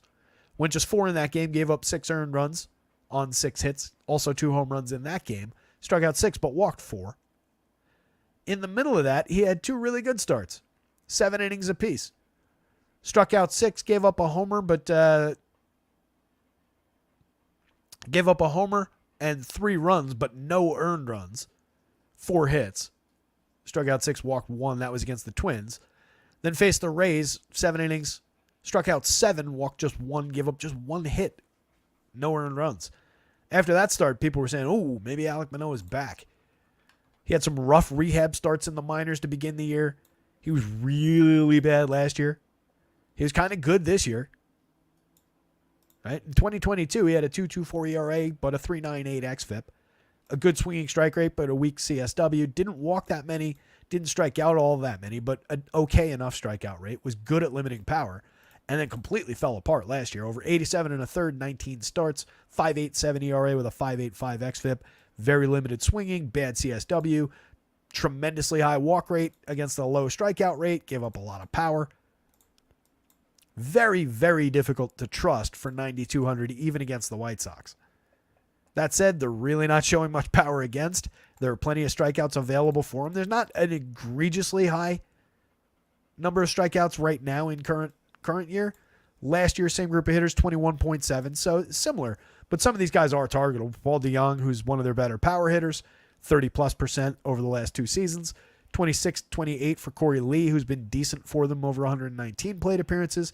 Andrew Vaughn, one of their allegedly better hitters in the mid-20s. Some of the low strikeout options are guys like Nicky Lopez, guys like Andrew Benintendi, guys like Brian Ramos at the bottom. So even the low strikeout guy is an underwhelming lineup. Nicky Lopez had a day yesterday. I had him in an original construction as just a one-off second baseman, and then I went a different way to get to a complete stack of my terrible Yankees-Philly stack that didn't work out anyway. Nicky Lopez, ironically, would have been one of the higher scoring players in that lineup had he stayed in it. I think he hit a double, triple, maybe scored a run, drove one in. Amounted to basically like a home run score on FanDuel. 2,300, 2,200. I tell you what, he's on the board again. Considering the up and down quality of Alek Manoah on the other side, the ability for Nicky Lopez to put 3 balls in play against. He's another one of those guys that's not a premium bat by any means, but we saw in those new StatCast numbers that we're looking at swings and the quality of swings. He is one of the better bat control guys in the league. Probably should hit for a better average than he does. He's no Luis Ariz, but he rated up toward the top of those boards when we were looking at quality of swing for contact type hitters. You can see there's no premium contact at all. But he puts the ball in play a lot. He doesn't strike out a lot. He knows how to draw a walk. For 2,200 at 3 positions on FanDuel, 2,300 at second base on DraftKings, I feel like you can do worse than a Nicky Lopez just random one-off. I think there are games like yesterday available from time to time. Nothing today has anything to do with what he did yesterday. It doesn't diminish the chances that he does that again today just because he went off yesterday. So happy enough to go to that. No advocating for stacking the White Sox, really, outside of the fact that it is a shaky pitcher on the other side who's given up a ton of runs, decent amount of power over the last few times we've seen him. But they're really bad. They'll probably be pretty contrarian, as usual. Can't imagine they're high on. Let's see.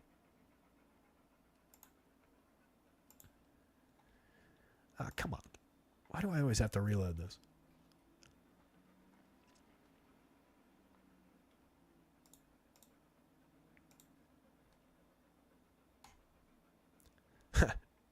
Lopez actually checks in as their most high-owned player. It's just over double digits on DraftKings, probably in the single digits on FanDuel, but he's their most popular guy. Gavin Sheets not far behind, but very, very few guys in that lineup projected for even double-digit ownership. So I think it's a cheap, somewhat playable contrarian spot just because they're going to be low-owned, but know that you're buying a bad team here. If you're going there, it's Pham, Sheets, Vaughn as kind of the easy no-brainer options. I would include Nicky if he's hitting second. If he's down here, he's a lot less valuable. But I would probably loop him into that, just considering the positioning for a cheap price. You could also use it as just a three-man with like Sheets, Vaughn, Pham is fine. Or Corey Lee, Paul DeYoung, and that is fine. Corey Julks, maybe from the bottom of the lineup, is kind of interesting. It's only 35 plate appearances, but he's been effective. A home run, 2 stolen bases. He's created runs at a decent clip in that tiny sample. We don't really have tremendous history with him, but 6 home runs, 15 stolen bases, and 323 last year. Effective enough as a DFS option for cheap prices if you're building stacks of this team. But now we're talking about stacks, plural, multiple stacks of the White Sox. Depends how deep you want to get with a pretty bad team. Probably uncomfortably prefer the Manoah side of that. Flexing again is a no. So we'll call it easily Blue Jays bats way up top. I don't think we did the full breakdown on them. We'll get there. So considering that the Blue Jays bats are way up top, Davis Schneider off the top, 4,400, 3,400, still very, very cheap on DraftKings. It's going to make him popular in this spot. 6 home runs, 3 stolen bases, a 139 WRC plus for him. Probably actually have this lineup. We do. And it is Davis Schneider in the top. Oh, the White Sox lineup's also different. I don't know if you guys were mentioning that. Corey Julks is leading off for the White Sox. It's kind of interesting. All right, go lie down, dude. And pop that in there. Lopez still hitting second. Gavin Sheets. So the actual White Sox lineup, Julks becomes immediately more interesting, leading off 3,200, 2,600. It's a compelling enough option. You lose Tommy Pham apparently though, so that sucks. He's been their best player. It's a reasonable replacement though. Up top would have been better if it was Corey Julks here and then Pham slotting in here, everybody else pushing down a spot.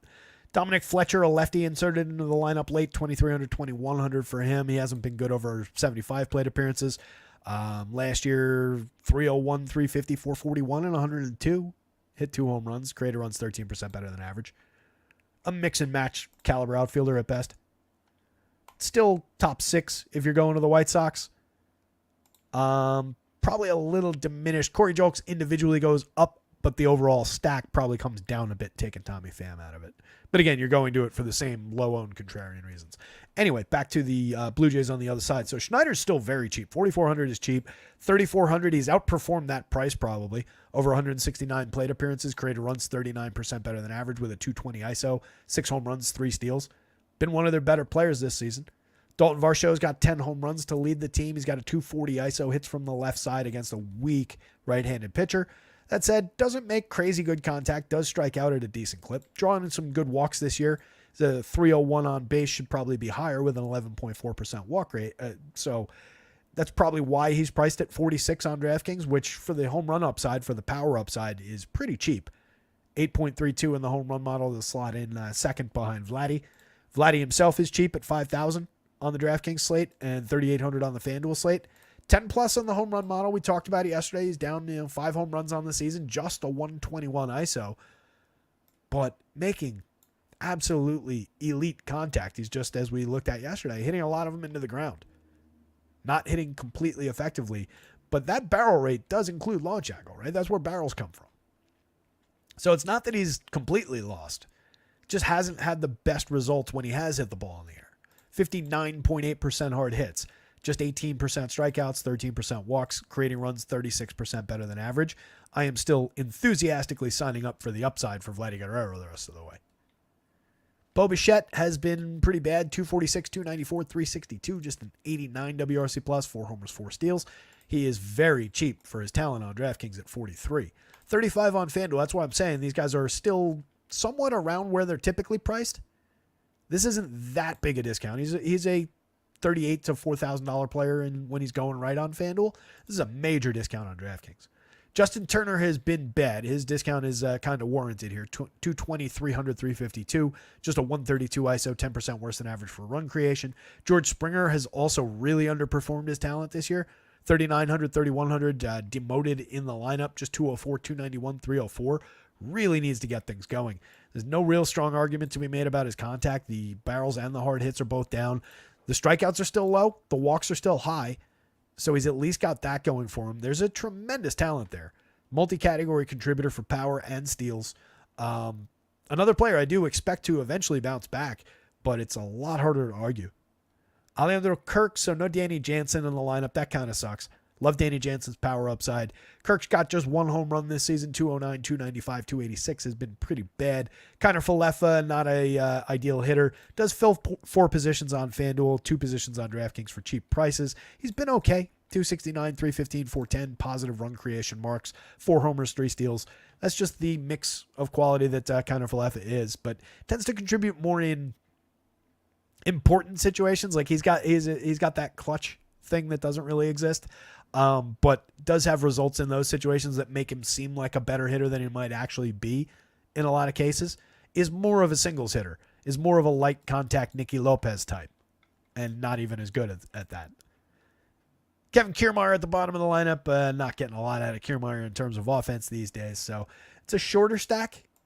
It's a 6-man, but there are 6 quality bats up here, just with a lot of mixed results this season. I think they're very cheap and effectively priced. They're going to be super popular, but they're probably worth it on both sides. So again, Blue Jays bats way up top, followed uncomfortably by Alek Manoah. The DraftKings price is fine. The up and down nature is baked into that. 92 on FanDuel. I really question if I want to go to that all that much, but I feel like probably everybody will question it. So maybe roll the dice a little bit. The matchup is obviously tremendous. He's teed up for success, which is when Alek Manoah typically falls off the side of the earth. White Sox bats in a contrarian sense are a little bit on the board, mostly with the top 4, top 5, top 6, I guess. And Flexen is just kind of a firm no. Outside of crazy gambling kind of darts at the bottom. I'm sure we've got these lineups by now. Maybe not.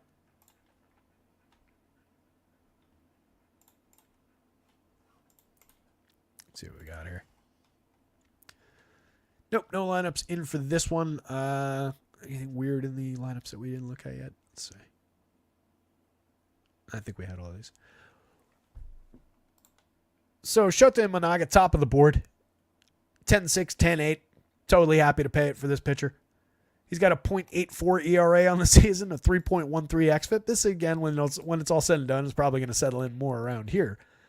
But he's been absolutely filthy.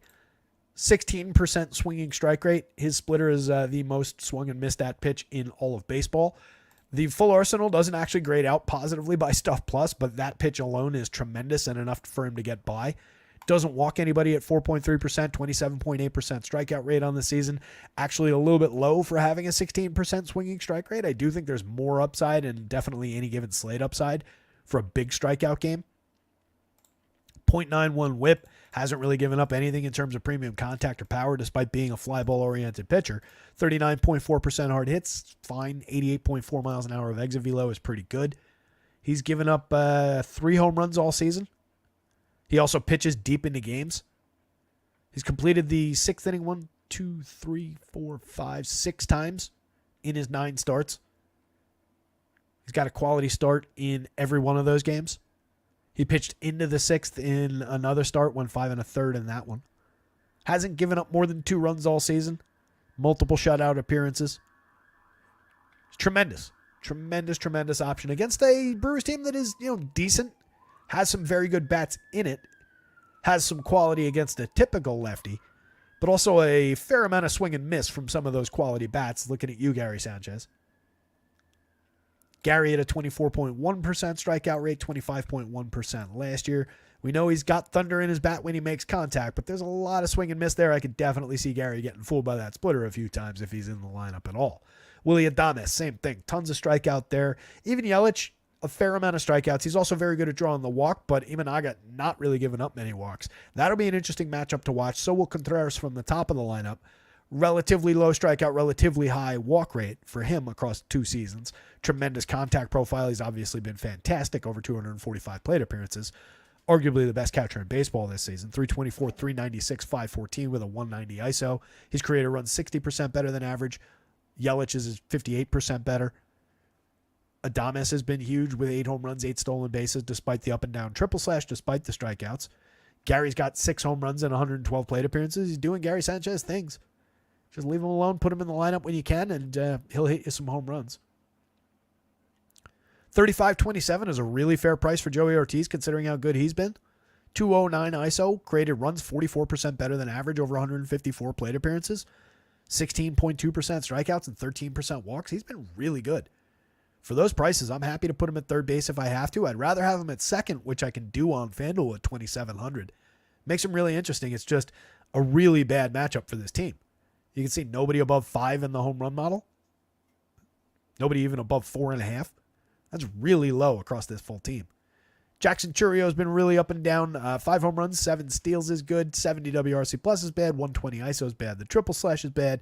The strikeout rate is high, but it's come down a little bit. 41.6% hard hits.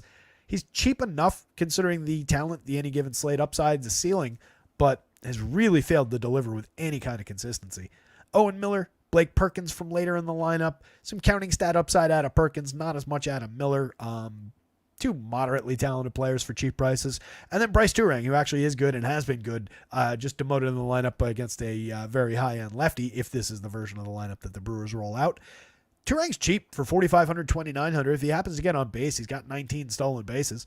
That said, 3 plate appearances against Imanaga probably takes away most of his quality, most of his upside. But he's correctly priced for a tough spot. On the Cubs side, Bryce Wilson, we got to look at him. 6 starts, 44 innings pitched in a hybrid role. He's made 13 appearances on the season. He has a 2.86 ERA, but a 4.40 xFIP. I mostly believe that number. A somewhat effective 21.2% strikeout rate. He's not inept. He's not one of these low-end pitchers who's very, very cheap who only strikes out 12%. He's better than that. 9.1% swinging at 27.1% CSW. Below average stuff.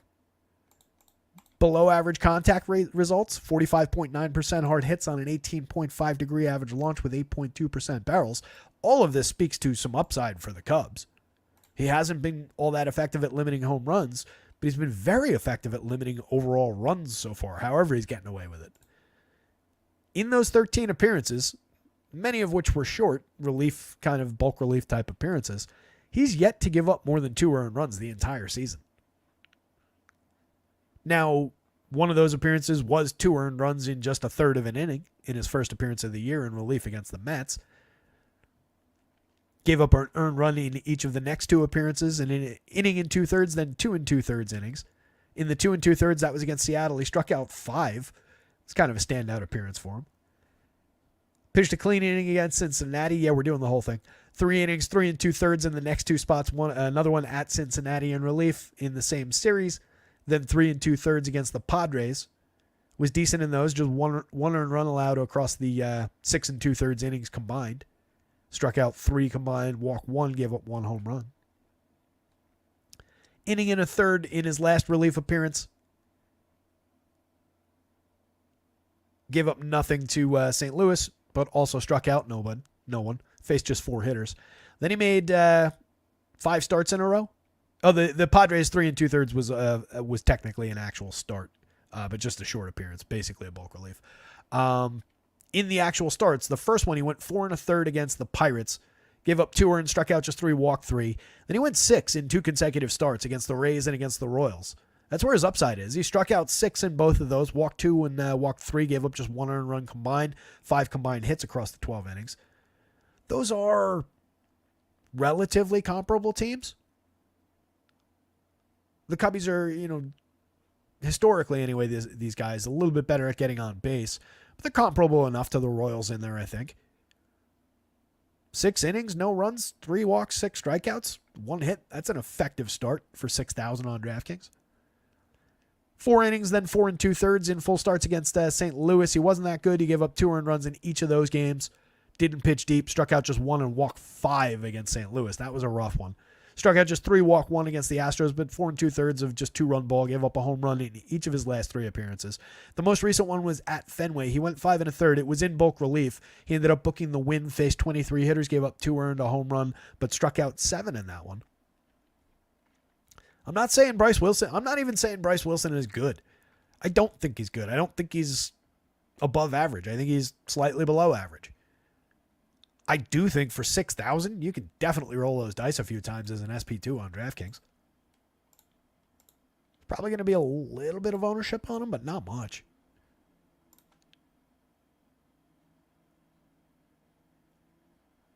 I know we're probably taking too much time talking about Bryce Wilson here, but I think it's worth doing.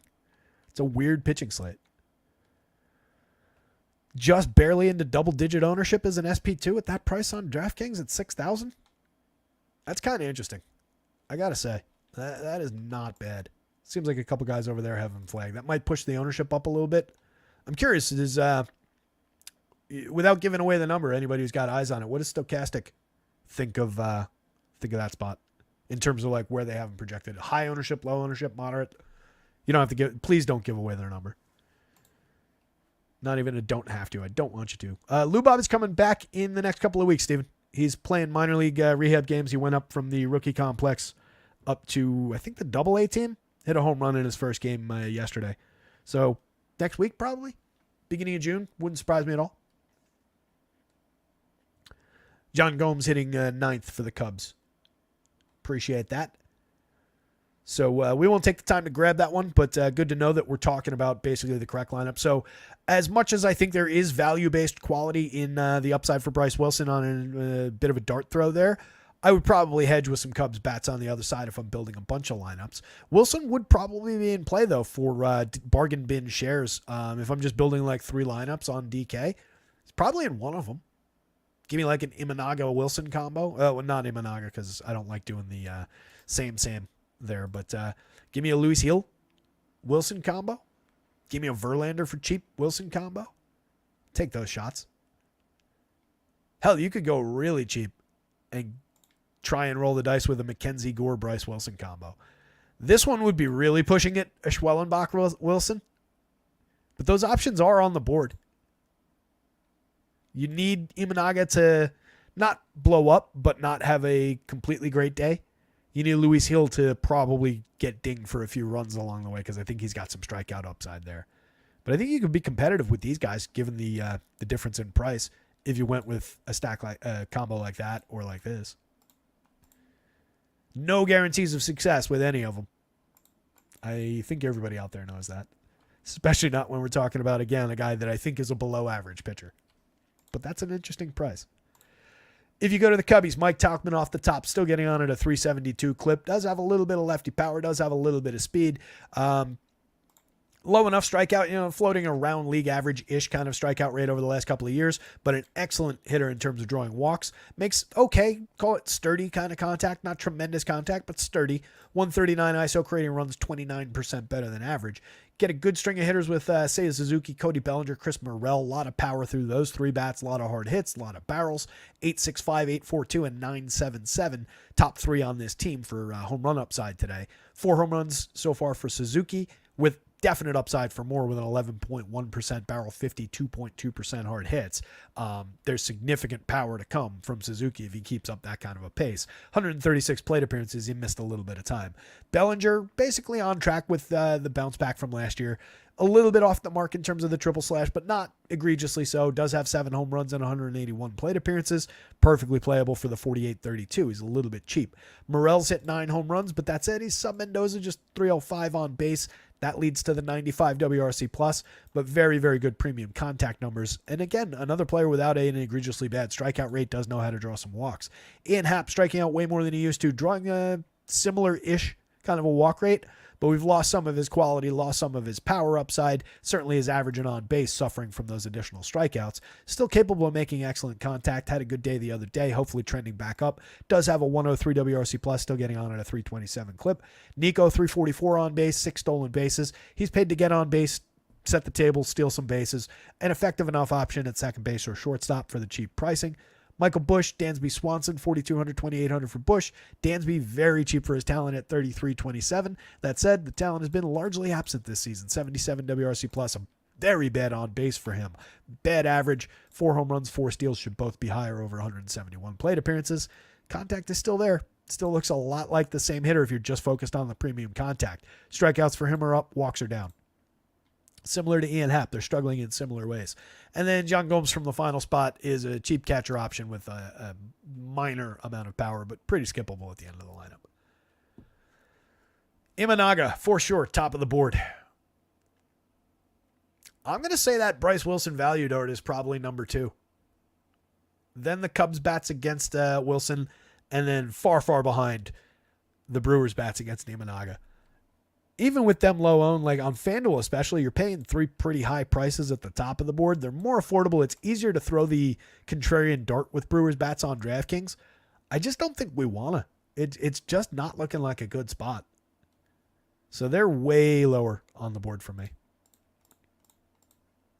That Wilson one's going to be really interesting. Don't be surprised. If you play Brian Wilson, we're not doing tomorrow, hey, Wilson, you told me to play him and he gave up 7 runs. Not that any of you guys actually do that, but if there's anybody new out there, we're not having that conversation tomorrow. Know for sure that 7 runs for the Cubs is in Bryce Wilson's pocket over 2-3 innings with no strikeouts. But so is a decent value game at those prices. Speaking of which, the Coors Field. Take the bats. Don't listen to anything, any idiot that's going to tell you that Logan Allen is maybe playable in Coors Field, like I said at the beginning of the show, or that Ty Black for the deep discount is maybe playable against this Guardians team. It's just wrong. I mean, it's not going to work. That said, for $5,000 for he's how many hitters in the Guardians lineup is Ty Black cheaper than? He's the same price as David Fry, cheaper than Naylor, significantly cheaper than Jose Ramirez, cheaper than Andres Jimenez. He's more high priced than everybody on the Rockies side on DraftKings. That shows where the value is in this game. Rockies are interesting for as cheap as they are.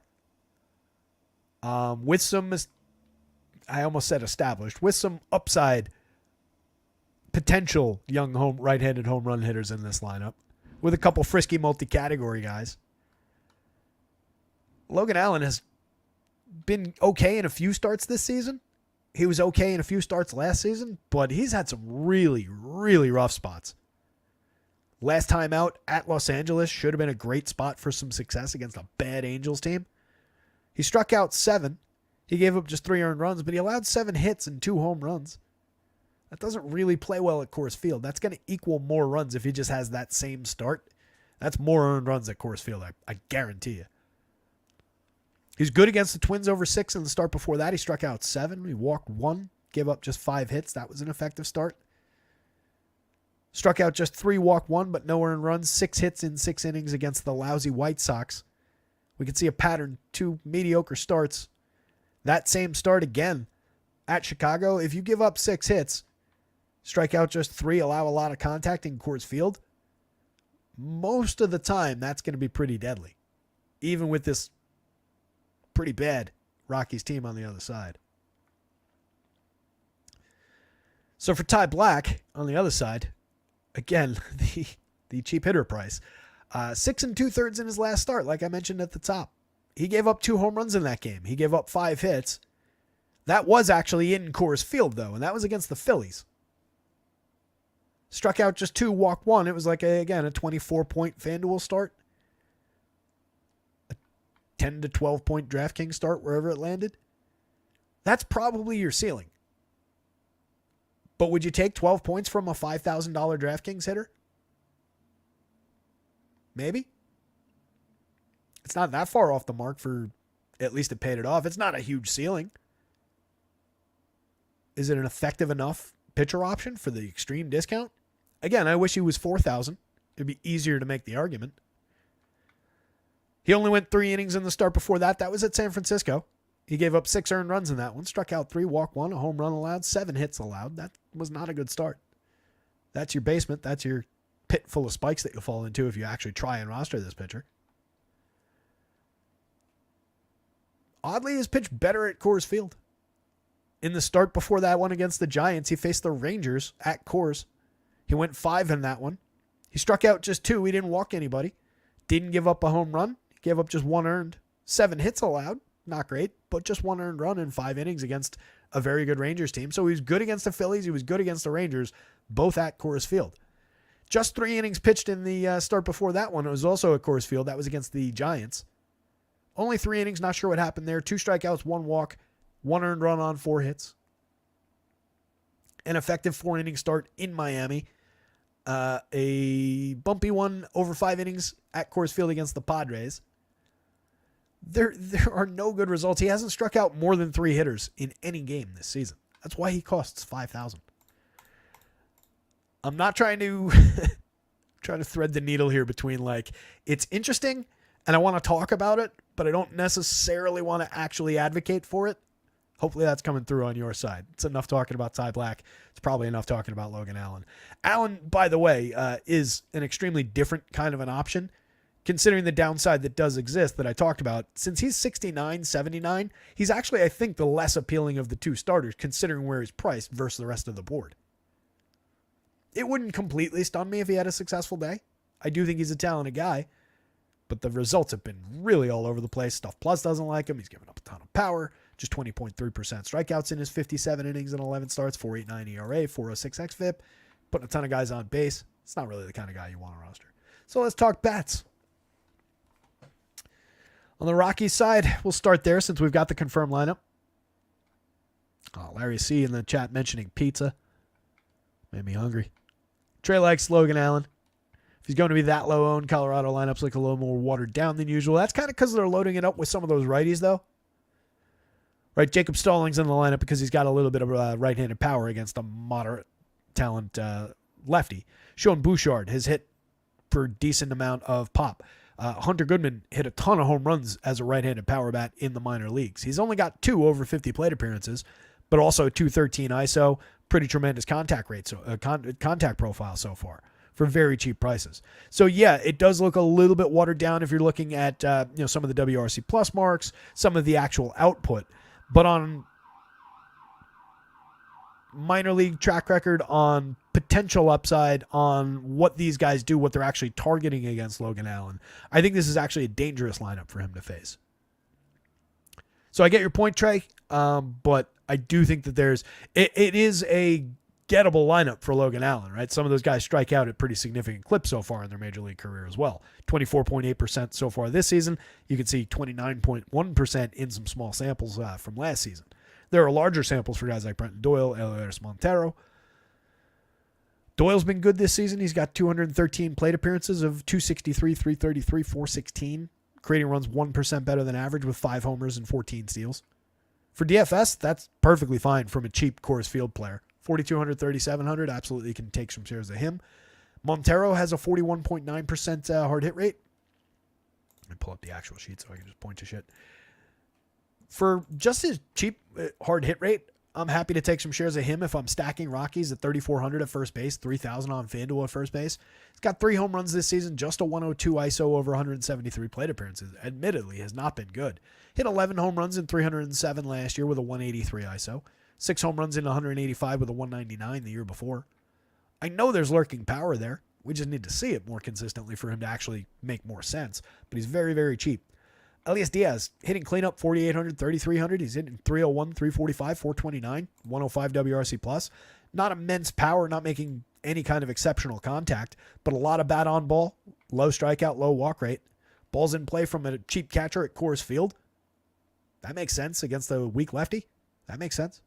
Ryan McMahon, diminished lefty, but has been tremendous so far this season. 286, 366, 483, 10 home runs, a 197 ISO, 128 WRC plus. Still a tremendous priority in this lineup if you go to it.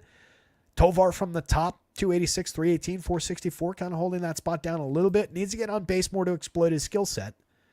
7 home runs, 4 steals, a 107 WRC plus though. Rogers, mixed results in terms of the triple slash, below average by 27 points for WRC plus, striking out too much, making good contact in terms of hard hits, but just not barreling anything. Last year he had a better barrel rate. The year before he had a better barrel rate. So So if he can get back to these kind of levels, we might see an uptick in output from Brendan Rodgers. He's getting the opportunity to. He's only 3,900, 2,900 across sites. He does project out fairly well, moderate power upside. So he's in the mix. Top 5 are your priorities, but I think these guys are all playable from the bottom of the lineup. I don't dislike Bouchard down here. Last year in 43 plate appearances, he went 316, 372, 684. He hit 4 cheap home runs, had a 160 ISO, or 160 WRC plus rather. Year before that, 297, 454, 500, and another cup of coffee with 3 home runs over 97 plate appearances. Neither of those is a large sample, but when you add them on top of the moderate performance this year over 74 plate appearances, it becomes a more interesting hitter with a little bit more of a filled out profile.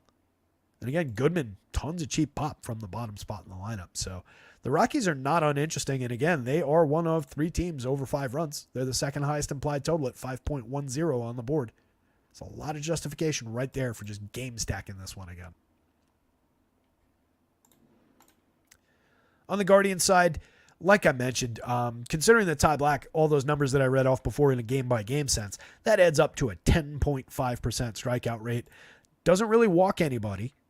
So what does that equal? It equals these guys who are tremendous at putting bat on ball and putting balls in play, getting a lot of shots to do exactly what they do well.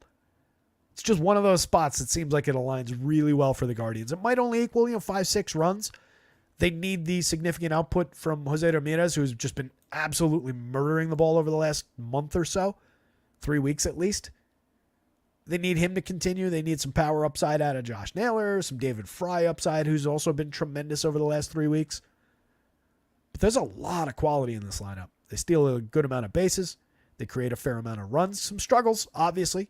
48 plate appearances out of Austin Hedges, if he's in the lineup, have been just completely lost. But the upside for this team at Coors Field against this pitcher with all the contact available is pretty. Let's see if we get the actual. There it is. Let's grab it. It makes sense to talk about the players who will actually be in the game. Check out our pals over at acemine.io while we're doing this. Or after the show, not necessarily while we're doing this, but as I do this, I'll mention it. Optimizers, sim tools, they've got WNBA up now. We've also got a lively WNBA chat in the Discord, by the way, in the basketball channel every single day. Our pal Rinpack has been in there a lot.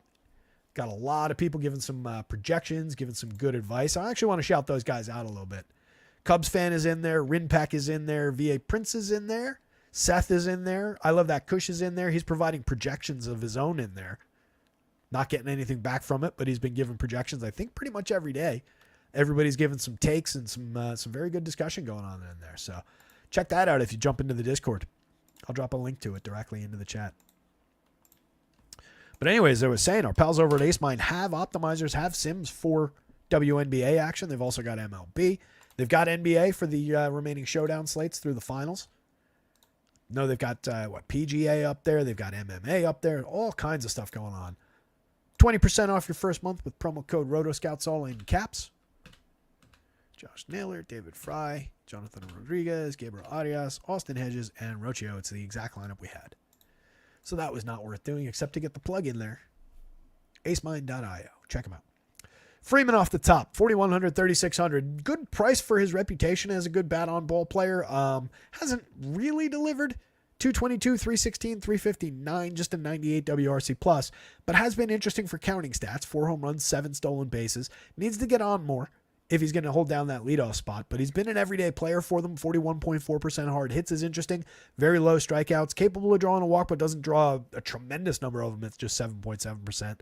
So again, starting things off with a lot of balls in play out of a reasonable quality right-handed bat for cheap pricing at 41.36. Cheap on DraftKings anyway.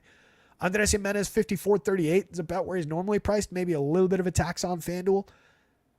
No real tax for Jose Ramirez in the next spot, considering how good he's been, the level of star that he is, for one thing, just in general, and how good of a stretch he's been on over the last month. Price is correct for any ballpark. It's arguably a little cheap for Coors Field. You could have priced him at $5,000 at Coors Field today on FanDuel. 64 is about right on DraftKings. Jimenez has a 109 WRC plus. Sets the table nicely ahead of the power in Ramirez, Naylor, and now David Fry. 273, 336, 380 out of Jimenez. Ramirez up to 272, 328, 558 with a 286 ISO. 16 home runs now, 8 stolen bases. Doing Jose Ramirez kind of things. I believe he's leading the league with 56 RBIs. Check me on that if you want. I think that's correct. Josh Naylor, 15 home runs, 40 ribbies. 276 ISO, a 129 WRC+. I don't really mention RBIs all that much because they're just happenstance. They're a kind of a nonsense stat in a lot of ways. But obviously they count for DFS purposes. It's factored into other things that we talk about here, but just felt like throwing that in since I literally never mention RBIs and just did twice in a row. David Fry, 5,000, 3,900, a little bit cheap for the role that he's been on DraftKings. Nothing necessarily predictive about that continuing, but he's been really, really good over 128, 357, 492 is ridiculous, 622 slug with a 265 ISO, 7 homers and 4 steals. Still has catcher eligibility on both sites. Catcher, first base, and outfield on FanDuel. Catcher and outfield on DraftKings. Super interesting option. Rodriguez for 3,200, 2,500 hasn't really produced, but showing a little bit of pop in the home run model. 5.57 in the model there. Hasn't homered over 18 plate appearances yet this year. No sample previously, right? Yeah, that's all just out of pure projection on the profile of the player. We haven't seen it yet, but sometimes the model knows these things.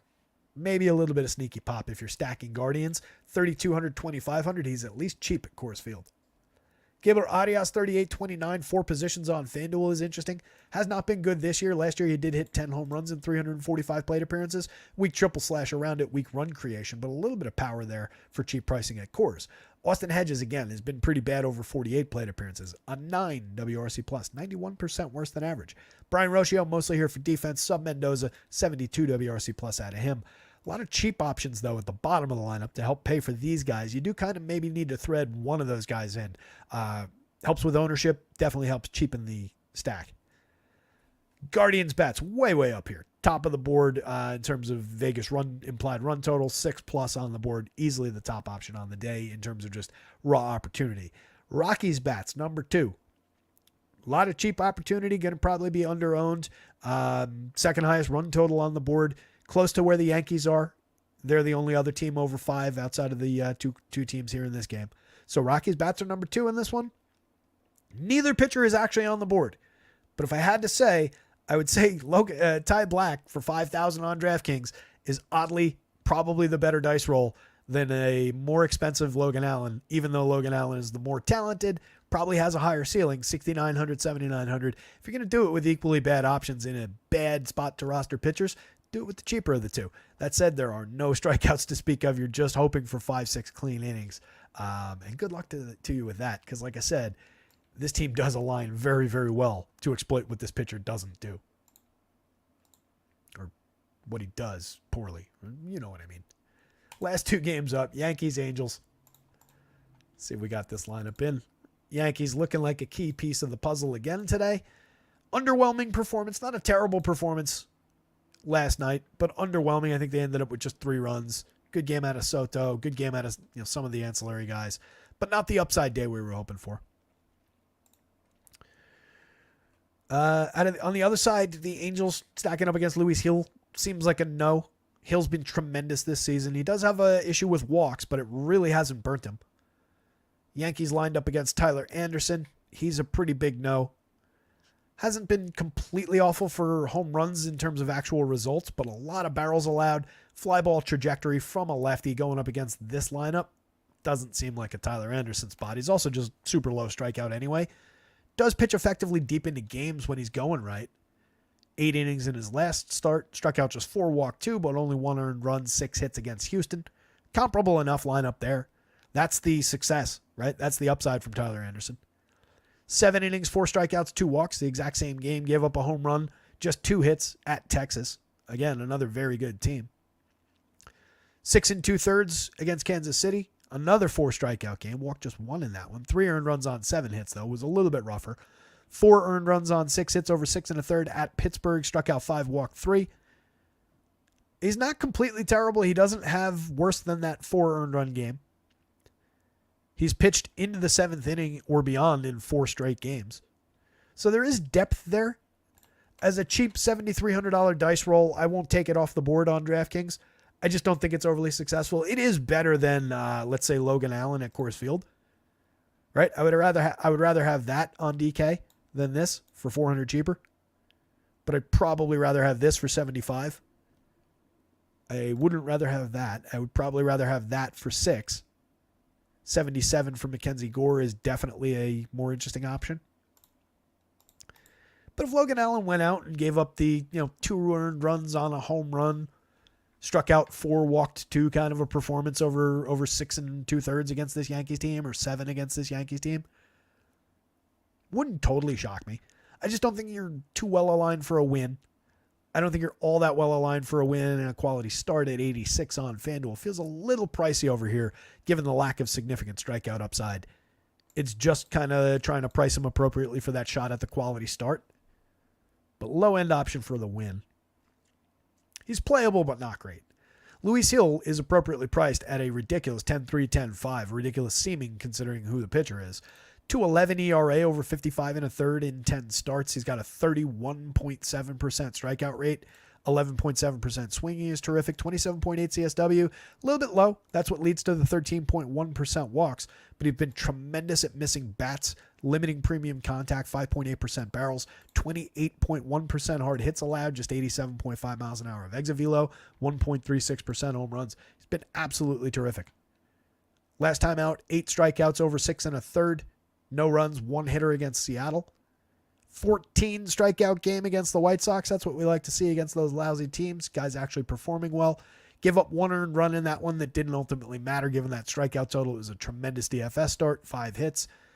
The fact that he's gone 6 innings or more in his last 5 straight starts takes away any concern that we used to have about short starts, about how the manager handles this pitching staff. So even when he's had a couple guys on base, they're letting him go. He's pitched his way out of trouble.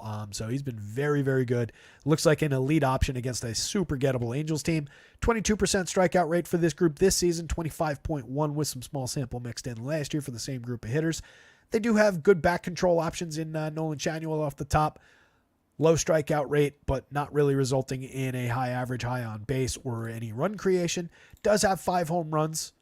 Maybe should focus on hitting the ball a little bit more for power, a little bit better barrels and the hard hit rate, and focus a little less on contact.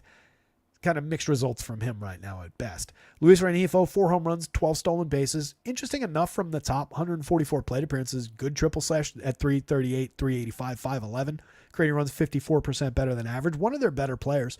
Taylor Ward has been their best player. 11 home runs for him, a 210 ISO, 126 WRC+. Down the lineup, you've also got 10 home runs out of Joe Adell that all came very quickly. 155 plate appearances. He's now sitting at 216, 279, 475. But the ISO is still there at 259. He's still above average for run creation, and he's still making fantastic contact overall. High strikeout.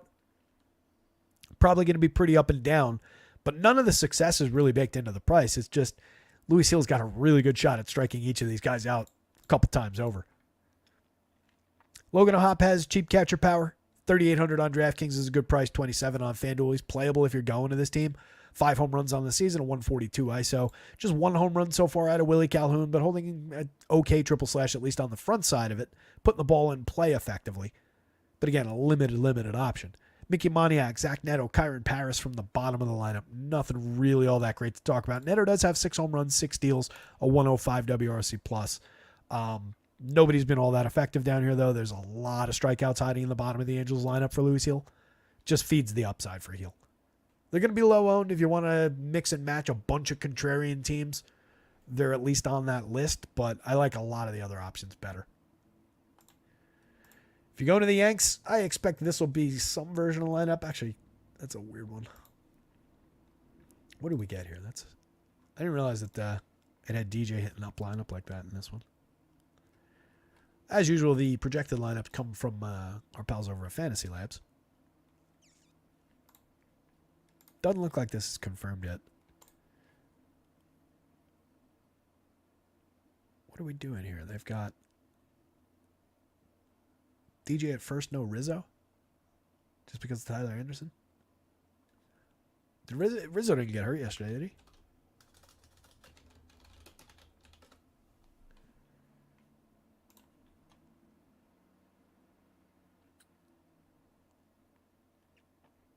I'm skeptical as to whether or not this is the actual lineup. But one way or the other, if DJ's not hitting here in place of Anthony Rizzo, he's probably hitting down there in place of Ozzy Cabrera, which is the better version of this lineup, even against the lefty. This is not an intimidating lefty. There's no real reason to take Anthony Rizzo out of the lineup here, unless he took a bump that I don't know about. It doesn't look like he did, though. Off the top, Volpe, 4,500, 3,200. Very, very effective pricing for the counting stat upside for the position in the lineup that I mentioned basically every day with this player. 356 on base so far is really all you need out of him. Anything else from there is gravy, hitting ahead of Soto and Judge. They're obviously two of the best players in baseball. 6,343 for Soto, 6,000, 4,600. It's actually easy enough to fit these guys into Yankee stacks considering how cheap everybody around them is. A couple of misprices here in this Yankees lineup. Judge has 17 home runs, a 343 ISO, creating runs 86% better than average. Soto right behind him at 15 home runs, a 270 ISO, 80% better than average. 408 on base for Soto, 407 for Judge. Just ridiculous, these two in the lineup. Giancarlo Stanton, 4,800, 3,400, mashes. You guys know this. Absolutely crushes everything he makes contact with. Strikes out at a significantly high rate, but he's facing a low strikeout rate pitcher. Anderson, good for generating swinging strikes. Might get Stanton a couple times, but there's no real reason to think that Stanton can't put bat on ball twice against him and take the upside. 13 home runs on the year, 257 ISO. Doing Giancarlo Stanton things. He's doing exactly what they pay him to. He's been pretty good this year. Glaber, been pretty bad this year. 14% worse than average. 24.2% strikeout rate. Last year it was 14.6. We've lost. He's given that back. That was his major gain last year. Right, last year from 2022, he went from 22.6 to 14.6. He pushed the walks way up. Now we've given all that strikeout rate improvement back, +2. The walks are still okay. They're still higher than they were in 2022, but all that quality just got lost in those strikeouts. So it's been a little bit ugly for Glaber. He's also just not making very good contact, not driving the ball well. 4 home runs, 4 stolen bases, 86 WRC plus, a bad ISO. LeMahieu's cheap, 3,300. He's first base only on DraftKings, third and first base. A little bit more playable for 28 on FanDuel, I think. Scored a run yesterday in his 4 plate appearances. It'll be interesting to see what DJ LeMahieu brings to the table for this team. Once upon a time, he was a tremendous average and on-base player. Just has been hurt and has not been that guy in multiple seasons now. Verdugo dropping against the lefty, has been hitting cleanup. We'll see where he lands in the confirmed lineup, 42-32. Good contact hitter with decent power output so far this year, creating runs above average. Jose Trevino, I prefer Austin Wells as a hitter, but Trevino's right-handed, so he'll probably be in the lineup today. 33-27. He has hit 5 home runs, 283, 327, 434, triple slash. Cheap catcher shares. He's playable. And then Ozzy Cabrera, if he's in the lineup, a moderately playable option. He's a below-average hitter. Luis Hill, Yankees bats, 1-1A, 2 very, very good options from this game. And then on the other side, Tyler Anderson is a value dart on DraftKings for 73, is definitely playable. A lot less comfy on FanDuel at 86. You're just shooting for the quality start there, and I think that's appropriately priced for that. There's not a ton of ceiling behind it. And then Angels bats only in a super contrarian sense and a pretty bad looking spot against a good pitcher. Last game up.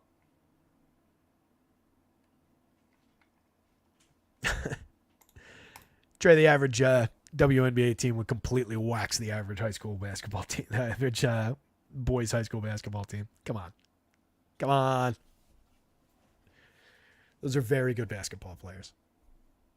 They would beat the average team at any park that you choose in New York City or Los Angeles. They would beat the average high school team. They would beat a lot of college teams out there. I don't know if I'll say the average men's college team. That would get interesting. But high school, come on. There's a couple standout players on any good high school team, and then a couple of really short kids who aren't all that good. So, man for man, definitely more talent in the WNBA. And I didn't mean to say it as man for man, like human for human kind of man for man, right? I didn't mean to imply anything derogatory about the WNBA. Women's U.S. national team got beat by the boys 15 and under team. Different sport, but I digress. Are you talking about soccer? That is wildly different, the way those two sports work. It's shocking that they would lose that game. I remember seeing that. But Those two sports just work entirely differently. That's a lot more plausible for that to happen in a soccer game than in a basketball game. It's a lot more plausible that it would happen in a baseball game. Right? Give me Paul Skeens on the mound in high school. And give me, 6 innings out of him, and then they've got a couple good relievers on that team. Maybe they could beat the White Sox, let's say. Right?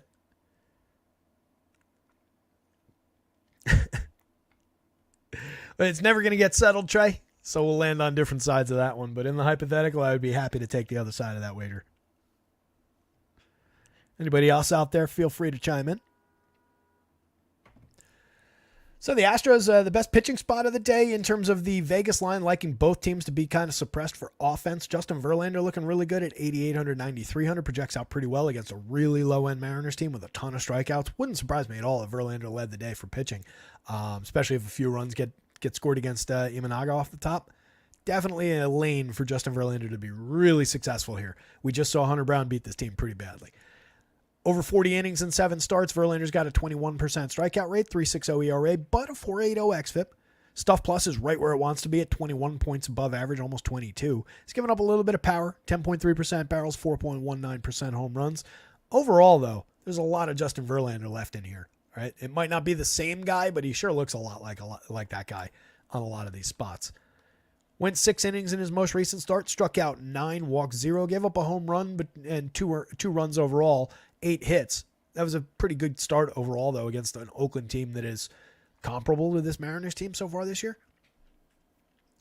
4 2/3 against Milwaukee, rough one. Struck out just 3, walked 2, gave up a homer, 4 earned runs, just 4 hits, but came out after 4 2/3. Went 7 against Detroit, so he's got the 6-7 inning upside that we need for the quality start at 9,300 on FanDuel. He's got reasonable lane for the win here with the Astros offense backing him against George Kirby. Kirby's very good for his part. 6 innings for him in each of his last 2 starts. Struck out just 3 in each of those games. Had a 6 strikeout game against Kansas City over 7 innings in the start before those 2. 5 runs allowed in each of the last 2 games against Baltimore and then against Washington. Rough East Coast swing. Doesn't really like the Baltimore-Washington area, apparently. Just 3 strikeouts each, 5 earned runs allowed on 9 hits against Baltimore and 6 hits against Washington. One of those games is more disappointing than the other. He peaked at a 12 strikeout game earlier in the season. That was against Arizona. 7 innings, 2 hits, 1 walk. He's extremely good at keeping extra runners off the bases. He does not walk people. 2.4% walk rate. Against a 22.4% strikeout rate, that's effective. It's league average-ish. 104 on the Stuff Plus. There's a little bit maybe upside for additional strikeouts. Last year he was at 22.7. Year before, 24.5 over 130 innings. I think 25% is within reach in a full season for Kirby. Excellent command, though. One of the better command pitchers in all of baseball, if not the top option for command. He's gotten dinged a little bit with some bad luck for home runs, giving up a few too many barrels. There's a couple mistakes baked in there, but by and large doesn't allow a lot of hard hits, doesn't allow a lot of exit velo. When we're not putting extra guys on, the home runs matter less.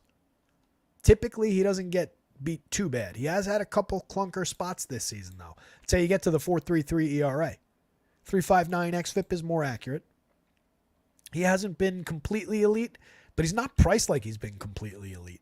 85, 89, you could easily argue that he should be higher priced, even against a very good Astros offense.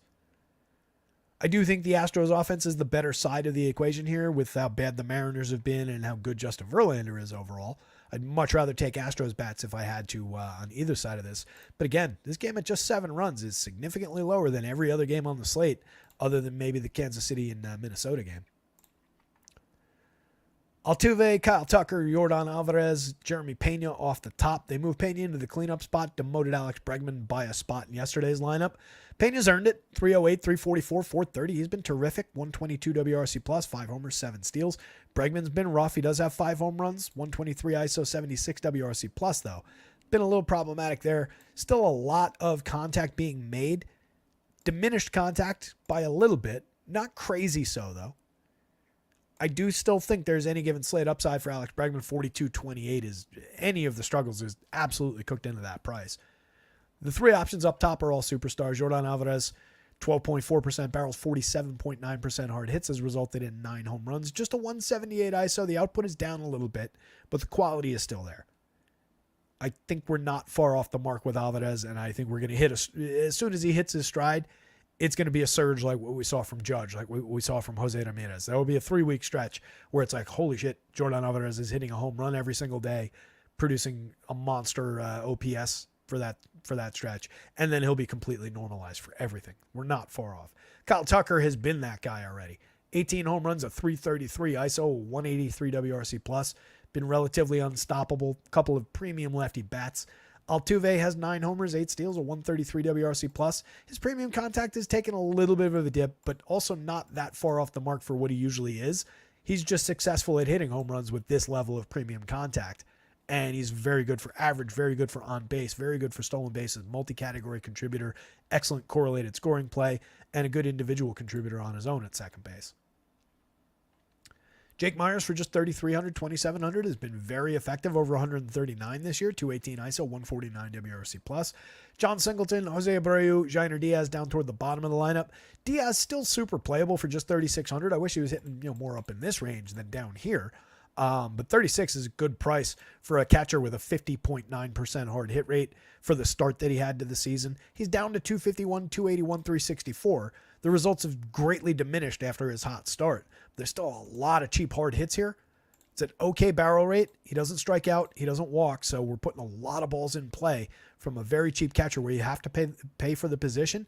That's a more interesting cheap catcher option than Martin Maldonado was at the bottom of this lineup for all those years. Let's put it that way. If you ever played Martin Maldonado in an Astro stack, and I know we all did, Jainer Diaz is much more playable at the bottom spot. Jose Abreu has been just completely awful, but you can mix and match your way through a few shares if you're building a bunch of Astro stacks. It's just, again, not a great spot to target against Kirby and just a 3.5 run total. If you're going to the Mariners side, you're taking a big risk there. They're not showing all that much power. They're not showing all that much quality against Verlander. He is still very, very good. 11 home runs on the season out of Cal Raleigh leads the team, a 216 ISO. He's been their best power bat, but at just 211, 283, 427, he's inconsistent at best. 35.1% strikeouts. Tremendous contact when he does connect. He's an all or nothing power bat, 4,400, 3,000. Playable at catcher for sure. Cheap catcher power is always nice. Julio is cheap for just 5,000, 3,200. 4 home runs, 13 steals. He hasn't been good. That's why he's priced down all that way. But he does still have a 50% barrel rate. Striking out a little bit more than last year, walking a little bit less. Needs to start making more frequent contact in terms of barrels. But for the discount, we're not all that far off the mark price-wise. Josh Rojas, JP Crawford, a couple of lefties off the top to start off against Verlander. Mixed quality. Rojas has a pretty good WRC plus over 159. Crawford's probably the better of the two players, but his results have been worse over his 134 this season. A little bit of pop out of each of those guys, a little bit of ability to steal a base if he gets on out of Rojas, not the same out of JP Crawford. They're both a little bit affordable if you go to this team, though.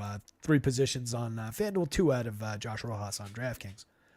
Luke Raley, a little bit of lefty pop from the outfield, 3,500, 2,500, 4 home runs in 130 plate appearances, just a 137 ISO. Not a great contact profile this year compared to where he was last year and the year before, but it's still a small, growing kind of a sample. A little bit of upside. Ty France, 32-27, pretty skippable, does have 6 home runs this season, hasn't been making his usual quality contact or frequent contact, but the power of the uptick is okay. Dominic Canzone, Mitch Haniger, Ryan Bliss from the bottom. Haniger's been pretty bad. Does have lurking power, 6 home runs. Pretty good 47.7% hard hit rate. Something to keep in mind if you're looking for a cheap option down low in this lineup. He's better when he hits up in this kind of territory. Canzone, 29-24, mix and match option at best. Ryan Bliss, mix and match option for the dead men at second on DraftKings and at shortstop on FanDuel. Is Bliss worth talking about? This is how deep we go on this show, ladies and gentlemen. The last game of the slate, exactly 2 hours into the show, we're going to take a quick look at Ryan Bliss to make sure that we're not missing the mark on a min-priced middle infielder. All right. I'm kind of interested.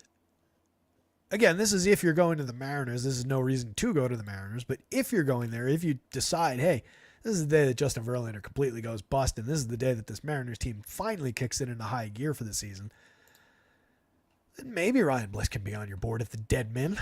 Over 229 plate appearances in AAA this season. He had 7 home runs and 28 stolen bases. That's a significant stolen base total.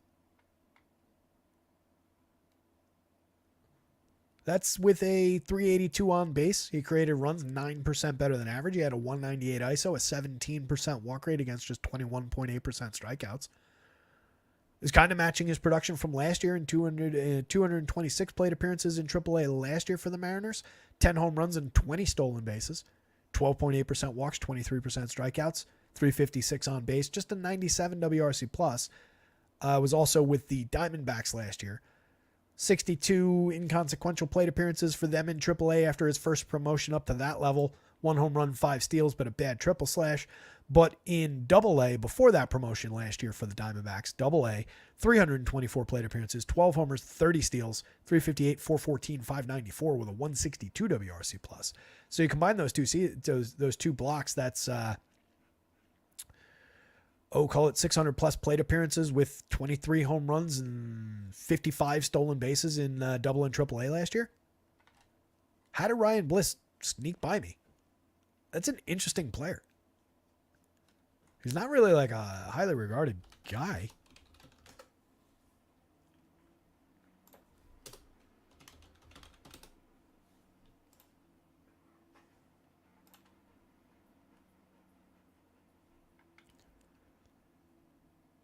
In the 2024 ranking, he was just 11th organizationally for the Mariners. He's small. He's only 5'7", 165. Maybe that's got something to do with it.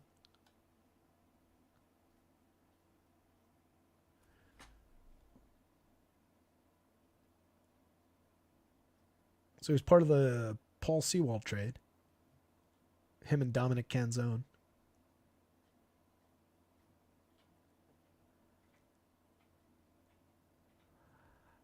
For the dead men, he's not uninteresting. If you ever had an opportunity where he lands in somewhere up here somehow, and again, it's against Justin Verlander. This is not a good spot for anyone on the Mariners. But if the dead men, that's kind of interesting at second base and shortstop, given the raw skills. I did not have him on my radar before just now. I'm kind of glad we took a look. At worst, somebody to keep in mind for the next couple of weeks.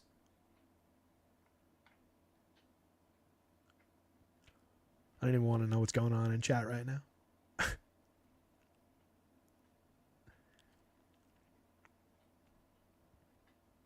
Anthony Taylor saying, I'll take that bet and hypothetical on the last take on the White Sox getting rolled. What, if I can have a high school baseball team with Paul Skeens on the mound against this White Sox team? Yeah, the White Sox are probably going to win that game. I was just spitballing some hypotheticals.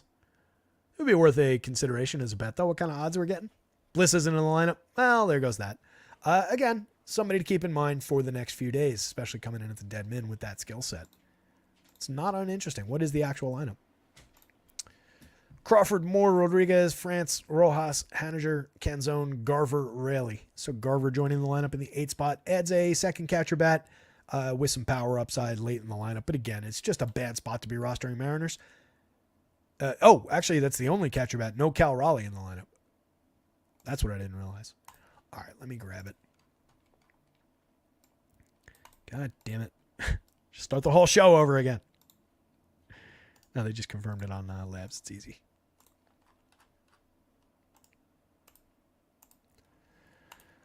All right, so if you're going there, you now get Mitch Garver instead of Cal Raleigh, so it's a big downgrade to this lineup. Similar strikeout rate out of Garver, less production in terms of the triple slash. Does have 5 home runs and 179 plate appearances. Does have some thunder in his bat, but diminished catcher opportunity considering Cal Raleigh was hitting up here. Ty France moving to the cleanup spot it makes him a little bit more individually interesting, but overall it's a weaker construction of this lineup because he's not all that good. Josh Rojas in the 5 spot is fine. Haniger moving up to 6 is fine if you're looking for a little bit of cheap power upside. Again, does have a good hard hit rate on the season. Dylan Moore in the 2 spot, totally playable, considering that he's obviously better than Josh Rojas, who we were just talking about in that spot a minute ago.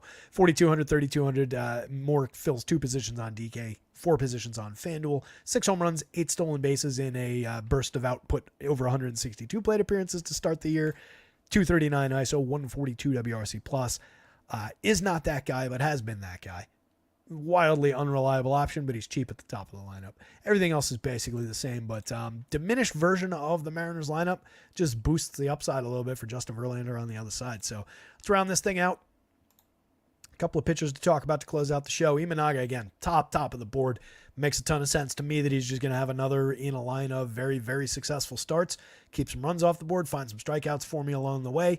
Get me 6-7 clean innings. He pitches deep into games. Love the upside for him to have a nice day and get the win bonus and the quality start bonus on both sides. Or win bonus on both sides, quality start bonus on FanDuel. Luis Hill, similar. A lot of upside there. A little bit of strikeout upside for him, of course. Needs to harness the walks still a little bit, but a non-threatening opponent with a lot of strikeouts on deck for him. Looks like another good day for Luis Hill. Don't really like either of those teams as even his hedge positions. The Brewers and the Angels kind of weak on both options. Verlander against Seattle. Tremendous upside for him. 9,300, 8,800. Any kind of worries about him being a million years old at this point? Totally baked into those prices. Against one of the more gettable teams in baseball, he's got a ton of upside to win the slate today. Just flat out win the slate with the best pitching score. Verlander is easily on that list. Ober, George Kirby against Houston, Mackenzie Gore against Atlanta, and most particularly Seth Lugo for a very high price on both sides against the Twins on the other side of that Twins-Royals game. Kind of all interesting, comparable type options. With some warts, mostly Kirby and Gore suffer from the bad matchups. Houston and Atlanta, both very good opponents, but both of those guys capable of beating those teams for fair prices on both of them. Mackenzie Gore at 77, probably the most appealing out of that group. Ober at 8,000 against the Royals on DraftKings definitely has some appeal, some believability that he can get through that team for 6, give you a good handful of strikeouts and pay that score off. Seth Lugo at that price really concerns me. I do think he's got the upside to have a day. I do think he's got the upside against a Twins team that does have some strikeouts but scores a decent amount of runs. He's been excellent on the season. He's pitched deep into games. It's somewhat believable, but I think he's outperforming his talent, and that price has just exceeded the capacity for wanting to pay Seth Lugo. With all those other options on the board, it's very difficult to justify. It will keep him low owned. Alek Manoah, total roller coaster, correctly priced on DraftKings, incorrectly priced at 9,200 in my opinion even against the White Sox on FanDuel. It's just a lot to ask from such a shaky starter. 83, I think it's worth finding out on DraftKings. It'll probably make him a little bit more popular over there. 92, you can definitely roll the dice. He's got a ceiling for that price on FanDuel. It's just I kind of prefer some of the options above him, and I don't trust him at all. I don't think he's all that good. Bryce Wilson against the Cubs. There's weird price-based upside there. It's been successful enough for my money at 75, 6,000, most particularly at 6,000 on the DraftKings slate. Spencer Schwellenbach never pitched above AA until today. We'll see what we get. 7,275. Again, willing to find out more of a FanDuel discount option for him. I think that's a very interesting spot for the 7,200 over there. Flexen is a no at 67.53, even with the discount. I just really don't want it. I like the Toronto Bats on the other side. Tyler Anderson against the Yanks. Maybe a little bit of price-based upside on DraftKings at 73. He's at least in that mix of bargain bin options. And then the two Coors pitchers should be very firm no's for anybody who is at all rational out there. But they're very, very cheap. There is some kind of believability that even Ty Blach can pay off a $5,000 price. I don't think he's going to do it. I don't think you should play it. But you can't explain it away. Logan Allen, I just don't like the price points. I think he should be cheaper given his roller coaster nature. I like the Bats, obviously, quite a bit better than both of those pitchers on both sides. Last looks at the home run board. Ignore anybody who's projected but not playing. Some power out of the Braves with a couple of the usual suspects. Matty Olson, Austin Riley, Marcelo Zuna, Ozzie Albies, all above 9 with two of those guys above 10. Some power showing for the Yanks for sure against Tyler Anderson. A couple of the premium bats with Aaron Judge leading the entire slate at just 11.8. Not a crazy day. We saw Kyle Schwarber yesterday fail to hit a home run from a 19 spot on the home run model. So we're not always on point, but just 11.8 to lead the day for Judgy. Soto not far behind at 10.18. Stanton not far behind that at 9.25. So the Yanks offering a lot of power upside and then some decent production upside from some of the other bats for fairly cheap prices compared to the two stars. No Pasquantino for the Royals, but you do get Sal above the magic number and Bobby Witt both above the magic number. Interesting enough Royals stack. Nelson Velasquez not far behind at 8.55. A little bit shown for the Cubs as well with Morel, Seiya Suzuki, and Cody Bellinger all below the magic number, but not all that far below. Among the top 20-ish options. Toronto's the interesting one. I made Vladdy the home run pick of the day, 10.38. I think he's going to be somewhat popular, but not crazy popular. Danny Jansen not playing, unfortunately, diminishes that. But Dalton Varsho there. George Springer, down lineup, but still projecting for a decent shot at a home run. Bo Bichette not far behind. And Davis Schneider at the top of the lineup, not all that far behind. So, interesting spot for the Blue Jays, given the matchup. I like the production. I like the upside. And I do think that, going back to that one real quick, having glanced at some ownership for this team earlier, I think these two guys are going to be popular. I think you're going to get some weird popularity around some of the cheaper guys, but Vladdy wasn't crazy popular. And again, we're not that far off with Vladdy Guerrero. Any given slate, monster upside. Against Chris Flexen? Come on, have a day. What's that ownership looking like?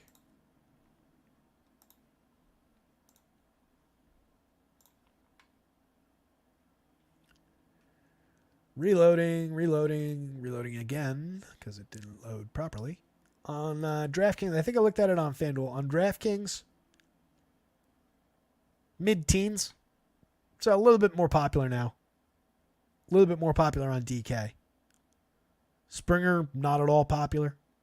Justin Turner, if you wanted to go there. There's as bad as he's been in recent weeks, there's still a reliable veteran bat against this pitcher for Justin Turner for a pretty cheap price. It's just, do you sacrifice Vladdy to go to Justin Turner on DraftKings? On FanDuel, I think the ownership was lower.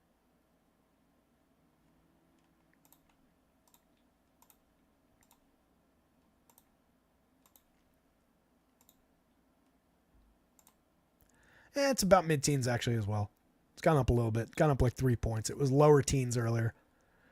But Varsho and most especially Davis Schneider. Schneider is mashing through the top of the ceiling. Probably a lot of one-off play around him on FanDuel.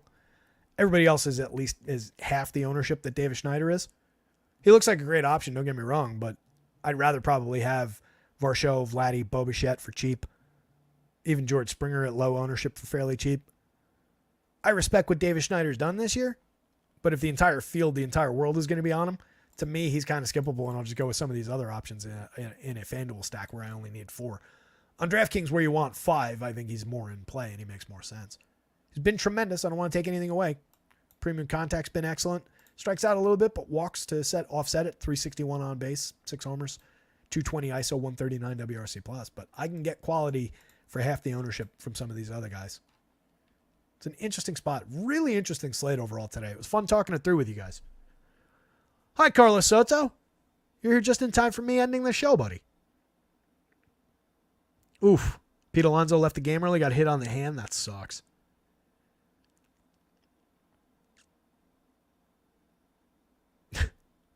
Now I really don't want to know what you guys are talking about in the chat.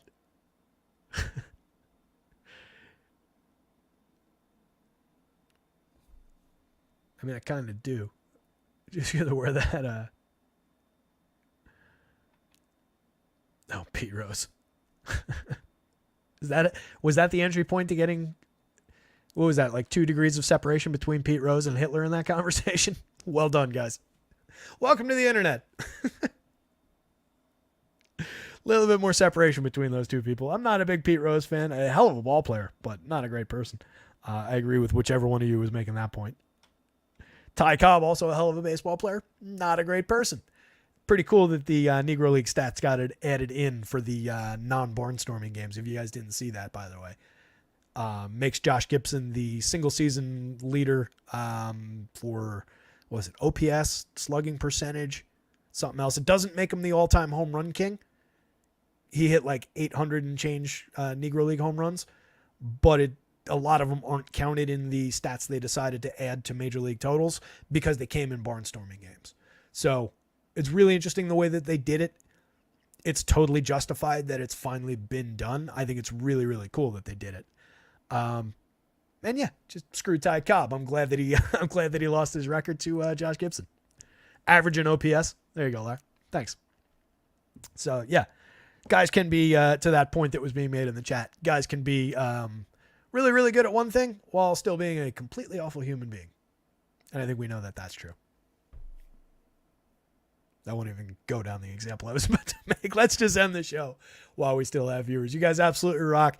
2 hours and 15 minutes in. If you haven't done it already, hit the like button. Jump into the Discord. I threw a link to the WNBA channel in there. Baseball, basketball, football when that comes back around. There's an esports channel that's fairly active in there. Check out the Discord if you're not in. A lot of fun. Share screenshots of your wins. Helps us out. Follow the @rotoscouts Twitter handle. Check out acemine.io. Kickback information in the description below if you feel like it. Subscriptions are coming. A couple of weeks. Week or so, start of June, somewhere around there. Stay tuned. Back at it tomorrow, guys. Good luck out there today. Somebody go win something. We'll see you tomorrow.